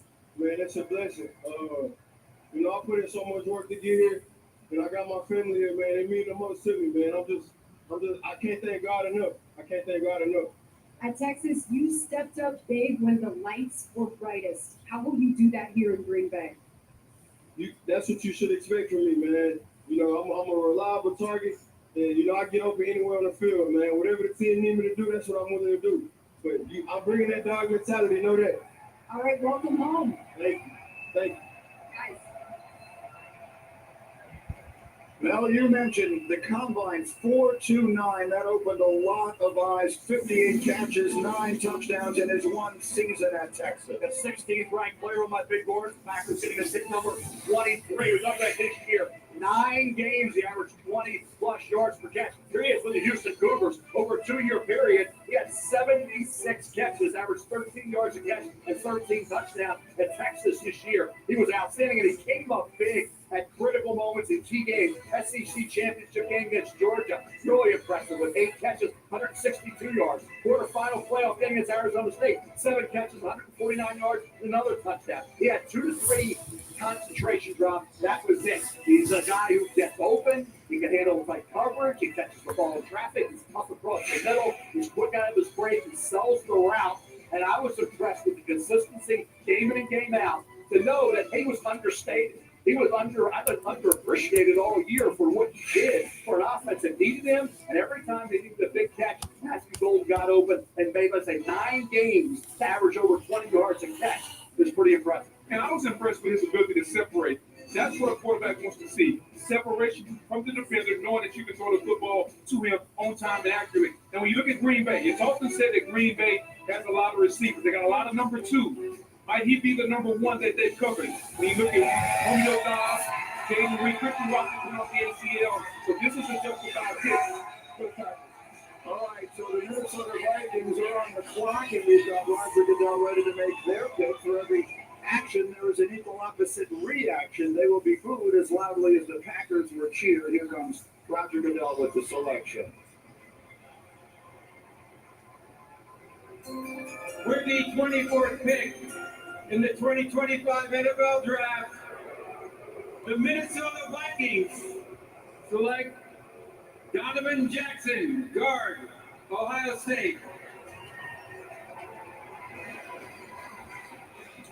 All right, and so there's the reaction from the crowd. Versatility is the word that comes to mind. He started 31 games at left guard for the Buckeyes, then kicked out to left tackle and played great. So Donovan Jackson goes to Minnesota, but I'm told to go. Adam Schefter has breaking news for us. Shefty, what can you tell us? Brady, we said this would be the quarterback range, and the New York Giants have just traded back into the first round to pick number 25, which belonged to the Houston Texans. In return, they're giving up pick 34, pick number 99, and a third-round pick in 2026. The Giants at 25 are on the clock. Look for a quarterback here. All right, here we go. So this is exactly what we were waiting for, Mel. The Giants getting their man at the top after Carter not taking the quarterback there. If they turn it around and get the quarterback they're looking for here, this could turn out to be a magnificent night for the Giants. Well, it's been discussed that Brian Dable likes Jackson Dart, quarterback Ole Miss. So I'd like to talk about number 3, way too high. He's 28, same grade as the 21st player on my board. So he's right in the range for Jackson Dart. I'm still short, but more mobility. Certainly Jackson Dart, he can beat you with his legs. It's 1,500 rushing yards the last 3 years. So if you're looking for traits, Jackson Dart has them before. It's Shador on paper. I'm a Shador guy. Love him. Jackson Dart I like. And I think Ryan Steadyball says, hey, he's my guy. Because he can move around and he can have those games where he can beat you with his legs, third pace. He can run. He can run for 30 yards. Good to happen.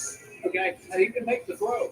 6'2", 223 pounds, coming out of that RPO offense, Lane Kiffin. So, hey, if he wants somebody who can do more to be a great pocket passer, then Jackson Dart gets him more with his legs than Shador. And not only that, not only the pocket passer, if you look at Jackson Dart, throws under pressure. Yeah.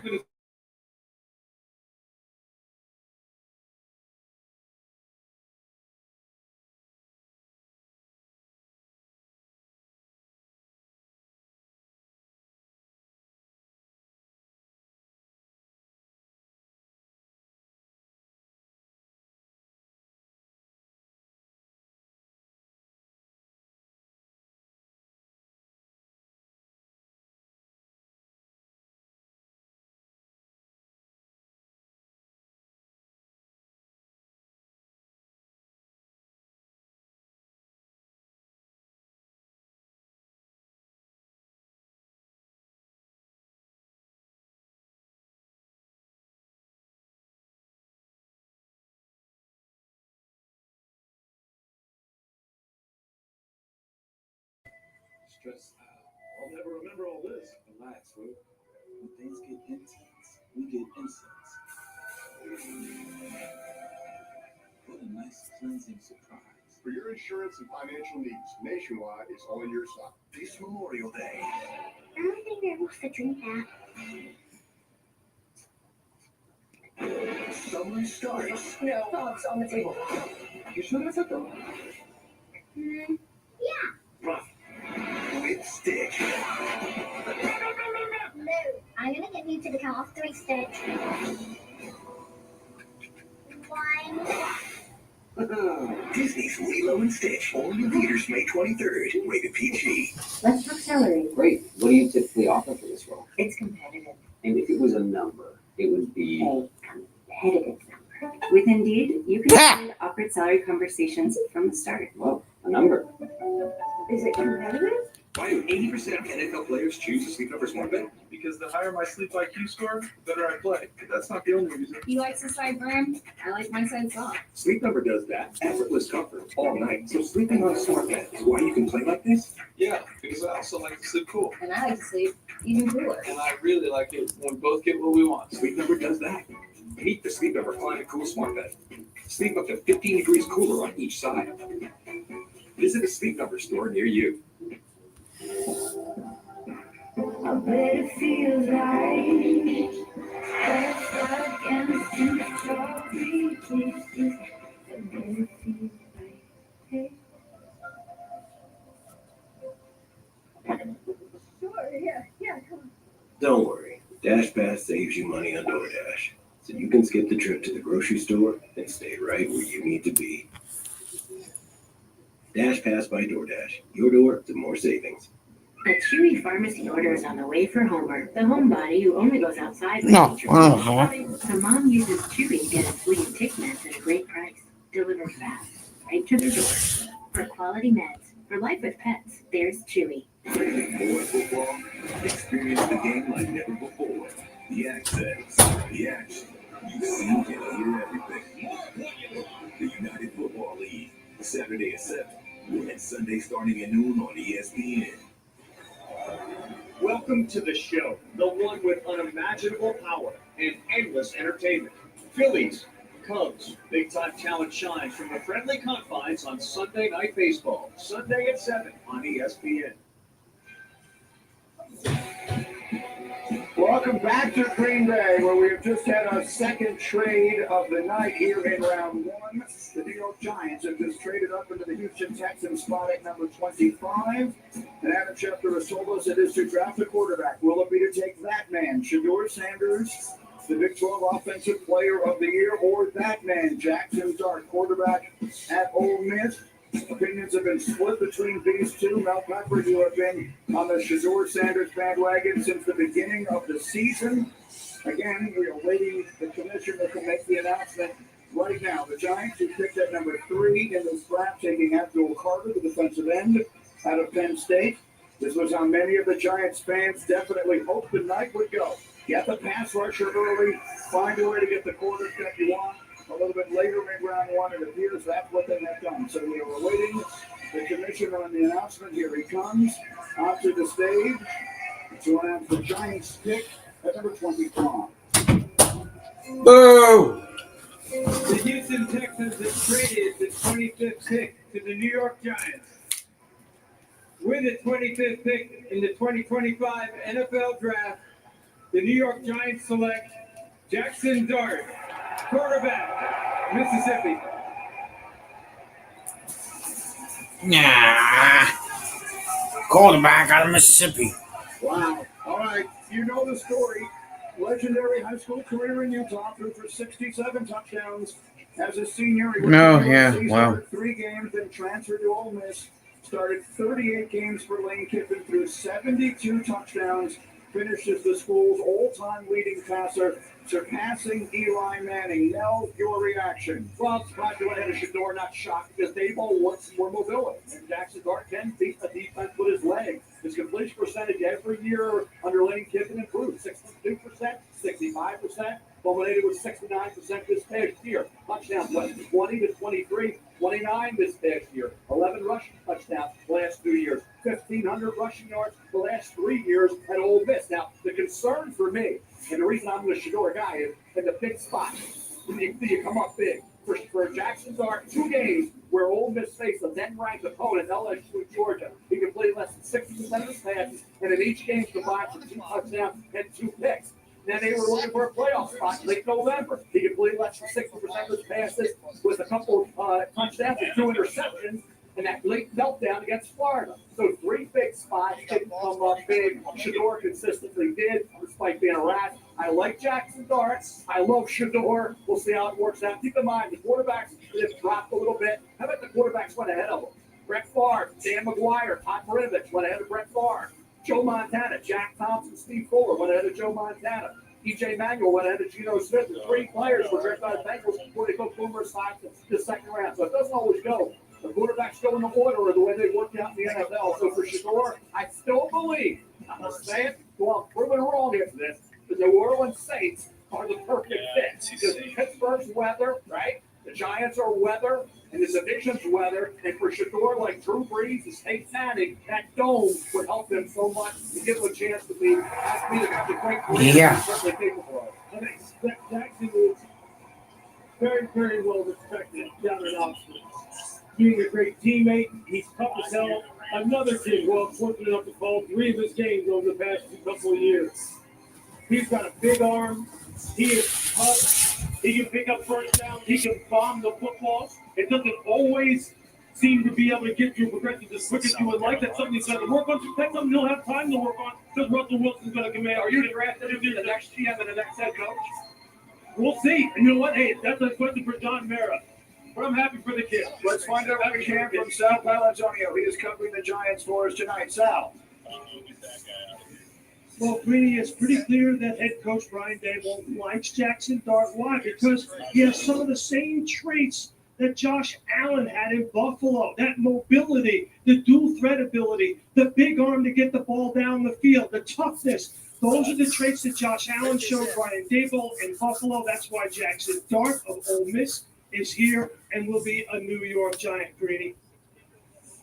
All right, and so now, once again, this is a conversation that is going to be continued. These quarterbacks will be compared to each other for a long time. We know it'll happen. Shador Sanders will be drafted at some point here, whether it's tonight or tomorrow. The Giants have made this decision, and we will take a look at the history of first-round quarterbacks in New York Giants history. They drafted Phil Simms in 1979 out of Morehead State, won them a Super Bowl. Yeah. Philip Rivers, we know, was not a Giant. He wound up being traded just an hour or so after the pick was made for Eli Manning. They took Daniel Jones a few years ago. We saw that not work out as they would have liked. And now Jackson Dart, the 25th pick in this draft of the New York Giants. Quick thought now as the Falcons will be making a pick tonight. It's going to get interesting how quickly he gets on the field. Now, from the RPO offense, you got Wilson, Winston, and DeVito. Now you add Jackson Dart. And they need the young quarterback. No question about that. But will he be afforded the time necessary to develop out of that offense? All right, the Falcons have traded into this spot, and the commissioner will announce their pick right now.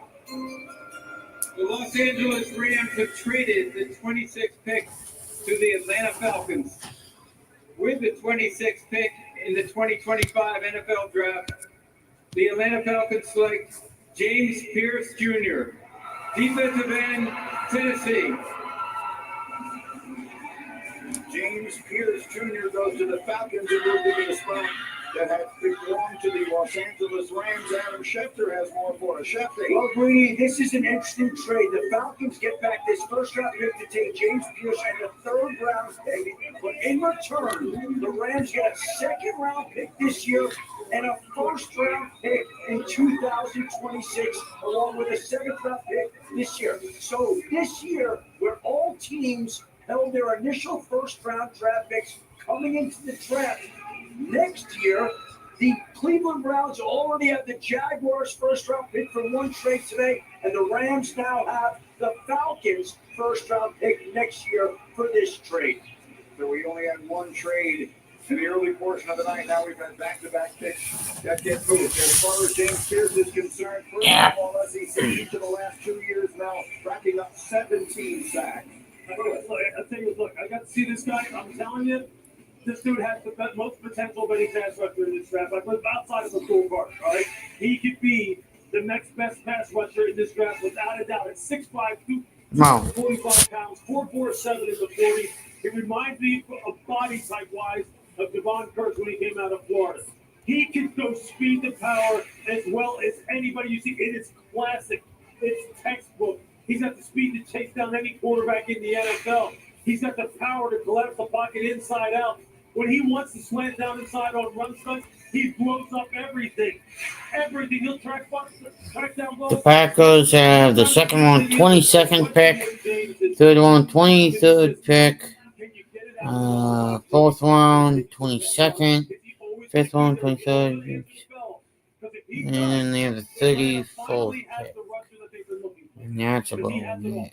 The Falcons have been in the bottom 2 in sacks 4 of the last 6 years, including 31 last season, but they've done a long way to address that tonight, taking Jalen Walker from Georgia earlier and now James Pierce from Tennessee. But the big move made just moments ago, Jackson Dart, quarterback Ole Miss, to the New York Giants, who had taken Abdul Carter earlier in the night. So the Giants with a huge night with all the pressure in the world on their coach and general manager. And our reaction will continue in just a moment, live in Green Bay on ESPN.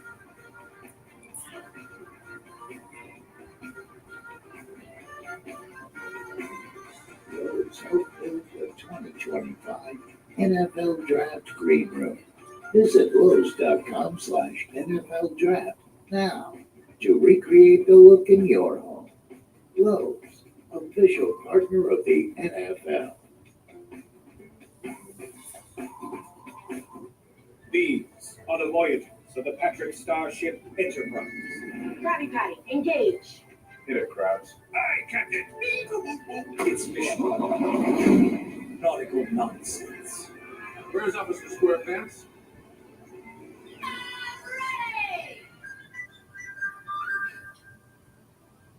Dream. Perhaps it was your imagination. Whether you like SpongeBob, Star Trek, or both, find your mountain of entertainment on Paramount Plus. Did they just hop from a baseball game to a show on Max without leaving DirecTV? It's like all their apps and channels are connected. Oh, it's all connected. Shows, movies, sports, computer shows. Is she talking to us? Tell me, how does DirecTV put all your favorite stuff on one home screen? Uncanny content suggestions based on your watch history? Or mind control? Were you recently electrocuted?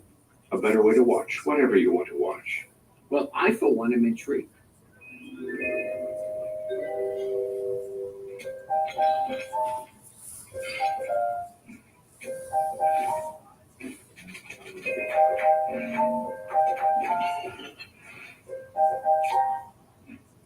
Only getting isolated results?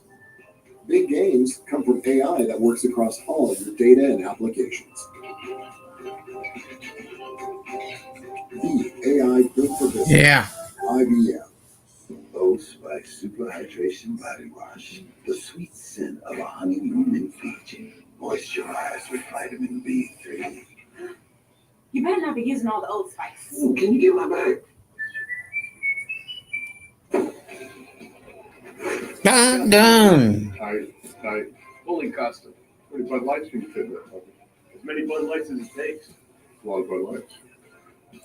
I only started the stream 3 hours ago. Yo, I can borrow Pro in these. I can guard you and run through There was 1, 2, 3, 4, 5, 6 picks left to go in the first round. Real ingredients to real ranch flavor. That's impossible to put into words. Not bad for a 3-hour stream. 3 hours live of football, NFL draft. Come back for more people. I'll be live tomorrow, probably a little bit early morning. Right, doing a post game of this round 1 and getting you guys prepped for round 2 and 3. Just waiting for commercials to come back. I think the Packers need another either A, Welcome back to Green Bay and our coverage of the 2025 NFL Draft, which is presented by Fort Yard by Marriott, a member of Marriott Bonvoy. You see the Packer fans are celebrating. They're having fun tonight as their team did something very uncharacteristic, taking a wide receiver in the first round. It's been an action-packed last half hour or so here. Had a couple of trades. Giants traded up and took a quarterback in Jackson Dart. Falcons traded up and took a pass rusher in James Pierce.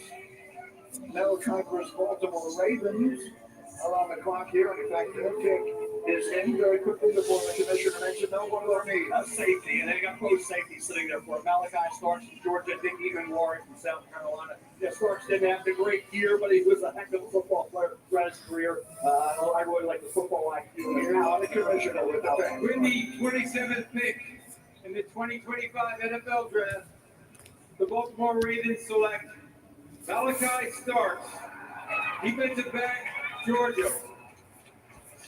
There it is, terrific safety. Grew up in Jefferson, Georgia, about a half hour from Athens. Was a five-star. Became the Bulldogs starting free safety. Led the team in defensive snaps as a freshman on a national championship team. Finished with 6 interceptions. They moved him around a lot. He had 6'1", Mark 97 pounds. The rest 4'5". Malachi Starks, Georgia, safety.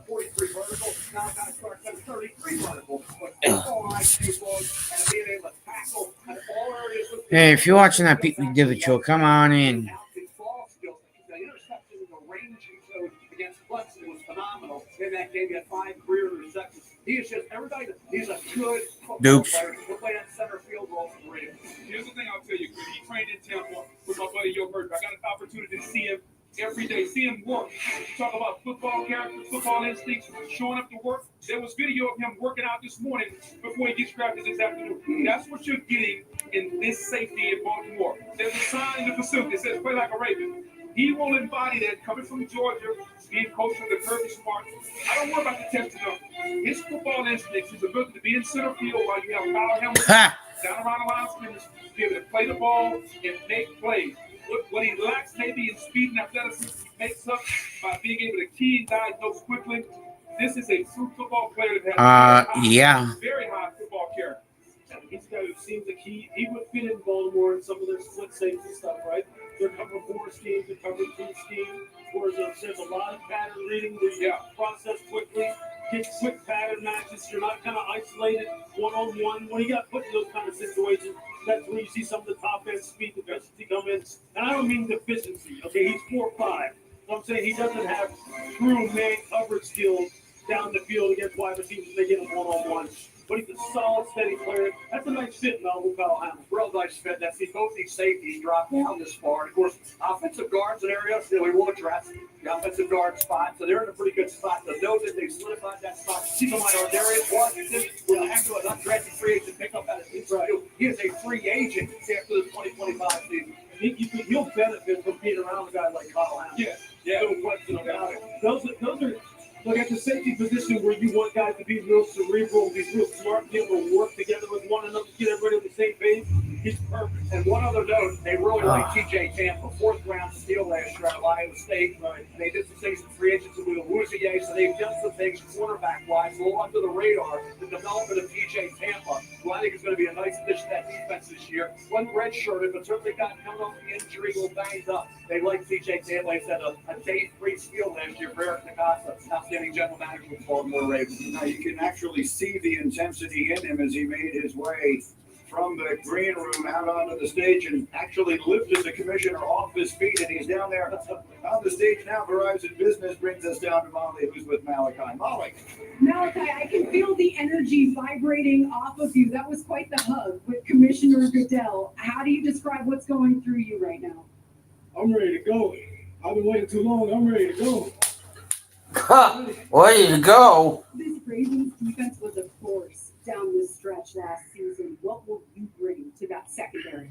I got energy. I move around. I play at a high level coming from a university like Georgia. I'm just ready to go play ball. What do you think about playing with a guy like Kyle Hamilton? It's my dream. And congratulations, Malachi. Thank you. Thanks.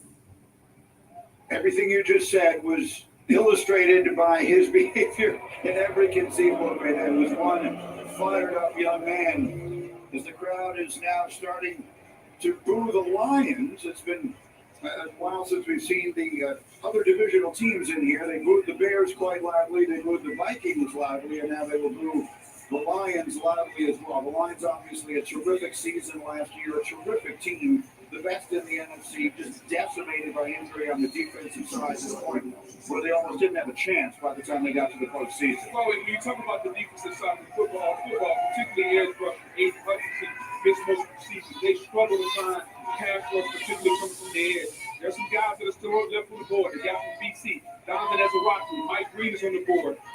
They need to solidify the depth of pass rush standpoint. This is a playoff team that wants to compete for a Super Bowl. You have to fill in the holes, the gaps that you have. You talked about them being decimated on defense. They have to accumulate the depth, especially at the end position. Yeah, they got to get somebody from off the edge. And they need to start establishing some depth by getting some more players. I mean, Aiden needs some help. Yeah, and he needs a guy. He needs some juice off the edge. I mean, Donovan Ezaraku is still there. Mike Green from Marshall is still there. You would expect it to be a defensive pick simply because of the fact that they had so many injuries. Yeah. And it really just derailed everything they were trying to get done last year. We'll see what happens here. There were two teams that didn't have multiple players with 5 sacks last season. Aiden Hutchinson led the team in sacks, and he only played in 5 games last year. So now what direction do we look at as the commissioner makes his way to the state? I'm going to echo with Luke. I think Carson Schwessinger's another name we're going to be hearing at some point in time. You're talking about they have Jack Campbell, but Carson Schwessinger from UCLA. All this kid does is make impactful plays. He's a tackling machine. Here's the commish with the selection. With the 28th pick in the 2025 NFL Draft, the Detroit Lions select Tyreek Williams. Ohio State. All right, so not only as a dominant run defender at 334 pounds, who also compressed the pocket from the national champs at 11.5 sacks in his college career. Here's the first thing you notice, Rudy. He's built like a nose tackle at 6'2", 334 pounds, but he has athleticism like a free technique. I got an opportunity to train him and take him on the field in Tampa. He's got elite movement for a guy that's 330 pounds. The ability to change direction. Talk about him playing. Yeah. He plays the run fiercely at Ohio State. His ability to flip the tip and get upfield. He's got the versatility to play the free technique position. He can play the 1 or the 3. I think if he slims down a little bit, he could be the quintessential tech. No doubt. I'm sitting here looking at my notes. He primarily aligned at the 3 tech, and the second thing I put was excellent flex, body control, and balance and center of gravity, fluidness of movement for someone with that body that's so thick and so sturdy, able to hold double teams, doesn't get turned, doesn't get his shoulders turned. Hey, they're probably figuring this. We don't like somebody on the outside on the edge. What's the quickest way to get to the quarterback? We're just going to collapse that pocket inside out. There are 4 picks remaining in tonight's first round. As of now, they belong to Washington, then Buffalo, then Kansas City, then Philadelphia. Will Shedeur Sanders hear his name called tonight? According to our draft day predictor, there was only a 3% chance he'd be available by the time we got here. He is Mel's 5th rated player on the board. He's still available at 29. We'll be right back.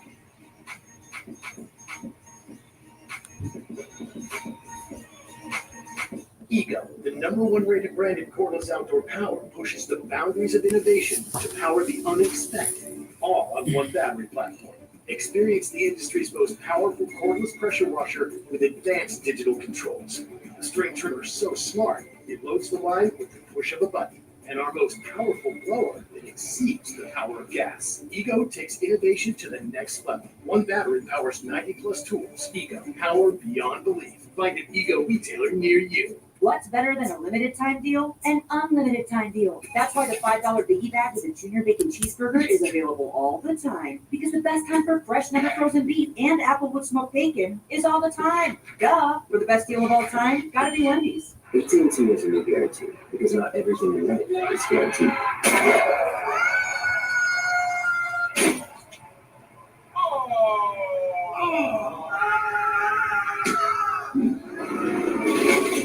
Don't sweat it. We get our best deals on smartphones like iPhone 16 Pro on us with your choice of our best plans. That's the AT&T guarantee. And And right now, trade in your iPhone any year, any condition, and get up to $1,000 towards your new iPhone. No, great presentation, Tim. Could you email me the part about Geico, making it easy to switch and save hundreds? Oh, yeah, sure.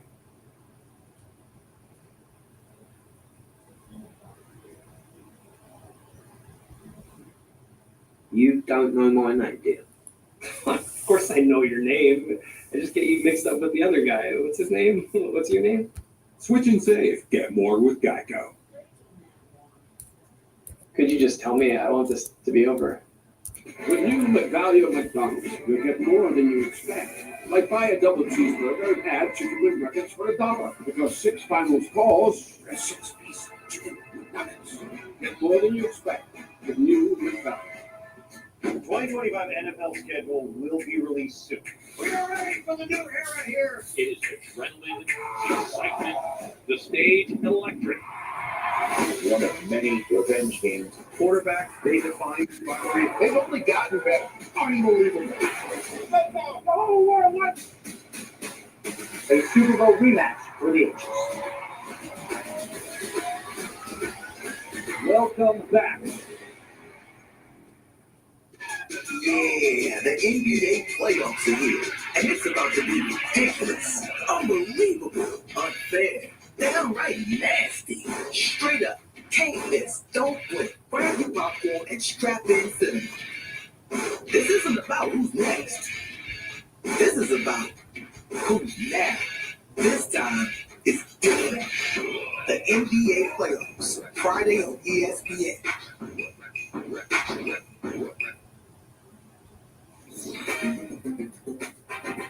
The 2025 NFL Draft is presented by Courtyard by Marriott, the official hotel of the NFL. We're back in Green Bay. The Washington Commanders are making the next selection, number 29, after a magnificent season led by their young quarterback, J.D. Daniels, all the way to the NFC Championship game. And then now making all of these additions that we see here during the offseason, most notably Deebo Samuel and Laramie Tunsil. So what direction do they look here? They're going to edge rusher, big corner, and they want a speedy running back at some point. And obviously, the offensive line keep helping out J.D. Daniels. They did that with Laramie Tunsil coming in. I think when you look at this, it's all about J.D., but I'd say a big corner. Will Johnson still aboard with his length and athleticism. And Mike Green, pass rusher out of Marshall, is a guy we know from a talent standpoint and the production that he had at Marshall this year to get off the edge and get after the quarterback. Here's the thing I would say, Brady. Think about the team of the night. You have a young quarterback. You have the young quarterback. He's about with a receiver or protection. I think they have the young quarterback some way. Well, we're going to find out in a moment. Here comes the commissioner again, number 29, Washington. The pick is in, and here comes Roger Goodell with the selection. With the 29th pick in the 2025 NFL Draft, the Washington Commanders select Josh Connerly Jr., tackle, Oregon. Interesting pick, so they take the tackle after signing or trading for the tackle. Josh Connerly has been on the radar a long time. He won the Anthony Nunez Award as the best lineman in the country in high school. Played in all 13 games as a freshman at Oregon, started all 14 as a sophomore, and then now made first team All-America last year as the Ducks went undefeated through the regular season. Mentally improving player, Greeny, a kid who was outstanding throughout the course of the year. We talked about what he was able to do in that game against Outdoor Club. He wasn't up against Florida that often, but he did able, but he had the one-on-ones to show what he could do. The Mike Green would one play at the Senior Bowl, he'll throw that out. He has the athletic ability to be a guard or a left tackle, the developing standout of that left tackle spot. I was spread run blocking. He's going to show the ability to drive the defender off the ball, torque, and then seal, block in space. The ability to pull and get to the second level, I thought, was excellent for Josh Connerly. We saw pass protection as well. Running up against Opto Carter, didn't allow a sack there. The athletic ability, consistently take away the edge, and mirror that defensive end. Use that punch or to keep defenders from getting into his pad. He can lose out a little of power. We saw that during the course of the season, but his hand placement accuracy improved. So an offensive line coach is getting an unfinished, needs a little more polish, refinement. But the talent level, the skill set of Josh Connerly, you give him one more year at Oregon, he's probably a top 5, top 10 pick. You see those feet right there on that EP with the tackle slanted down inside. He took that away and then got back out on the back of the round. He's got nice feet, heavy hands, knocks you off the ball. Yeah. Times on inside up and unders and spin moves inside. Look, you nailed it, bud. What are you going to do? You're going to make sure Jaden Daniels is straight. Make sure that he got the people who can knock guys off the ball. That's a nice pick for them. You got Larry Thompson, trade for him at left tackle. Sam Cox at right guard. Brandon Coleman at right tackle. You got to figure he's either going to play the right tackle or go inside the guard. And so now Jaden Daniels, who had a sensational rookie year, feels more protected. You got Deebo Samuel. You got the offensive line. You got two new. I mean, you start to see what they're trying to build in Washington around this young quarterback. Weapons or protection. Either way, the young quarterback needs to be supported. I think the next piece that they need to get explosive back in the backfield, true running back. I know they got Deebo Samuel, and he's a jack of all trades, but they've got some nice things going on, and here we now sit with the Buffalo Bills. The Bills picking at 30. This is a team that has done as much winning as any team ever without taking it all the way. There's 78 wins, including playoffs, going back to 2019, is the most in a 6-season span without making a Super Bowl appearance of any team in the league. So it's a bit of damning with faint praise. They've been very, very good. They need something to put them over the top. What is it, Mel? They got to cover. They cover guys on the back end. You got Will Johnson. As long as the medical is good, Will Johnson's a top 10 to 15 player. No doubt about that. From Buffalo to see Will Johnson there at this point, that's, I think, surprised a lot of people. Maxwell Harrison ran great, had a really good junior camp, 2024 campaign. So I got hurt this year with his shoulder, had 5 picks 2 years ago. Now I know, Lou, you love Trey Amos. Absolutely. Trey Amos, Azaria Thomas from Florida State. Both of these guys. I mean, they're those long, tough, man-to-man cover guys. Great jump ball skill. Win at the cap point down in the red zone. You kind of got to show them. Night, Wisconsin Badger Clubhouse. What a fan of the first round. That's right. I tell you what, he's a Jalen Ramsey-looking type of guy. Long, tough, and play inside at the stars, the nickel position. And Trey Amos, and I'll tell you this, coaches down in Ole Miss said, hey, look, he reminds us in many ways of what Patrick Japan looks like when he came out of Alabama. He has that same kind of mentality. Okay, 3 hours. I'm pushing 4 hours. 3 hours and 31 minutes I've been live. Bills on the clock.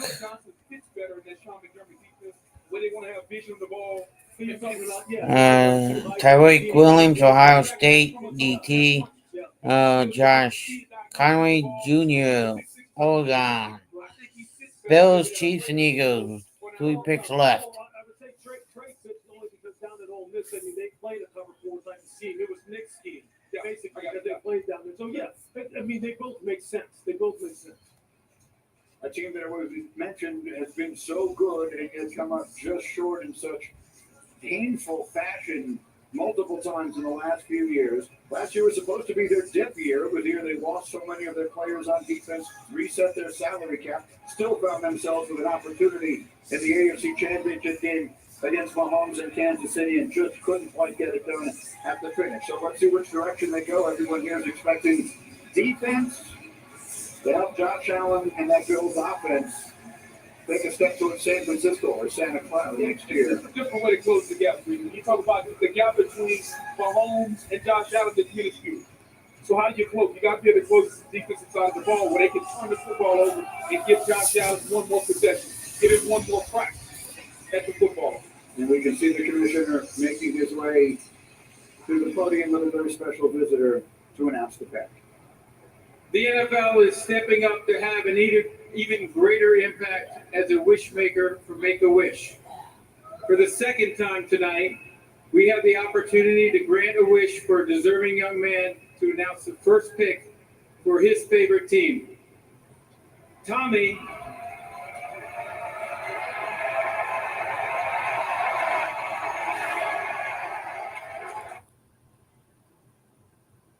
Huh? I thought the Chiefs had.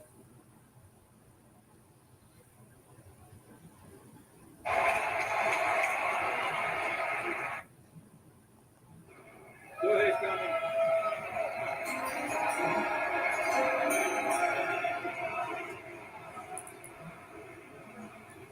Let's go, Buffalo!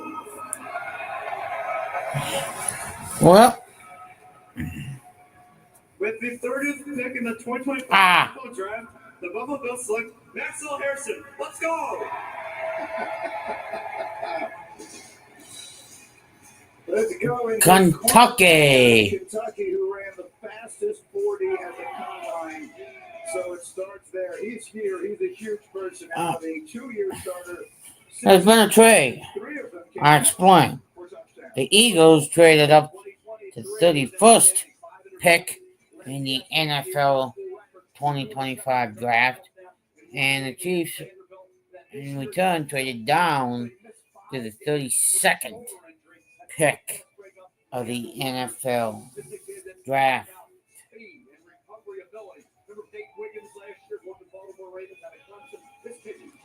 His 45 was outstanding, late recovery speed, goes well at the catch point, like his ability to plant and drive, the frame. He used to play a little better eye discipline as well. But that frame holding up, being able to support the run and be able to hold up physically in the NFL. But the recovery ability, the coverage skills of Maxwell Harrison. When he was healthy 2 years ago, that was excellent. But yeah, 39 vertical, 10-9 broad, 4.25, he goes down to 40. But he has the speed and athleticism to make up for some of the deficiencies that he has as far as route recognition and playing it true and playing it clean with consistency. That's what happens. That's why you slip down through the 30 when you have the kind of athletic ability he has. But look, Sean McDermott will get him right. They need to really get some cover guys who can make some plays on the ball in the secondary. And this is the kind of kid with the kind of traits that you look for down to the late first round. Is the first defensive back in school history to go in round one. And we talk about how badly the Bills need them. They allowed opposing quarterbacks to complete 41% of their passes, thrown 20 yards downfield last year. That was 24th in the NFL. Now let's take a look at Max Harrison. Yeah, I got that great. You talk about the ability to recover and to see the size, like about 180, 183 pounds. That's the concern moving forward, that frame. But you watch him here. Look, and Kentucky, Drew Phillips came out of his defense last year. Peace. The rookie with the New York Giants. Anticipate, first on the ball, he'll come up with the interception. He had 5 interceptions 2 years ago. He said,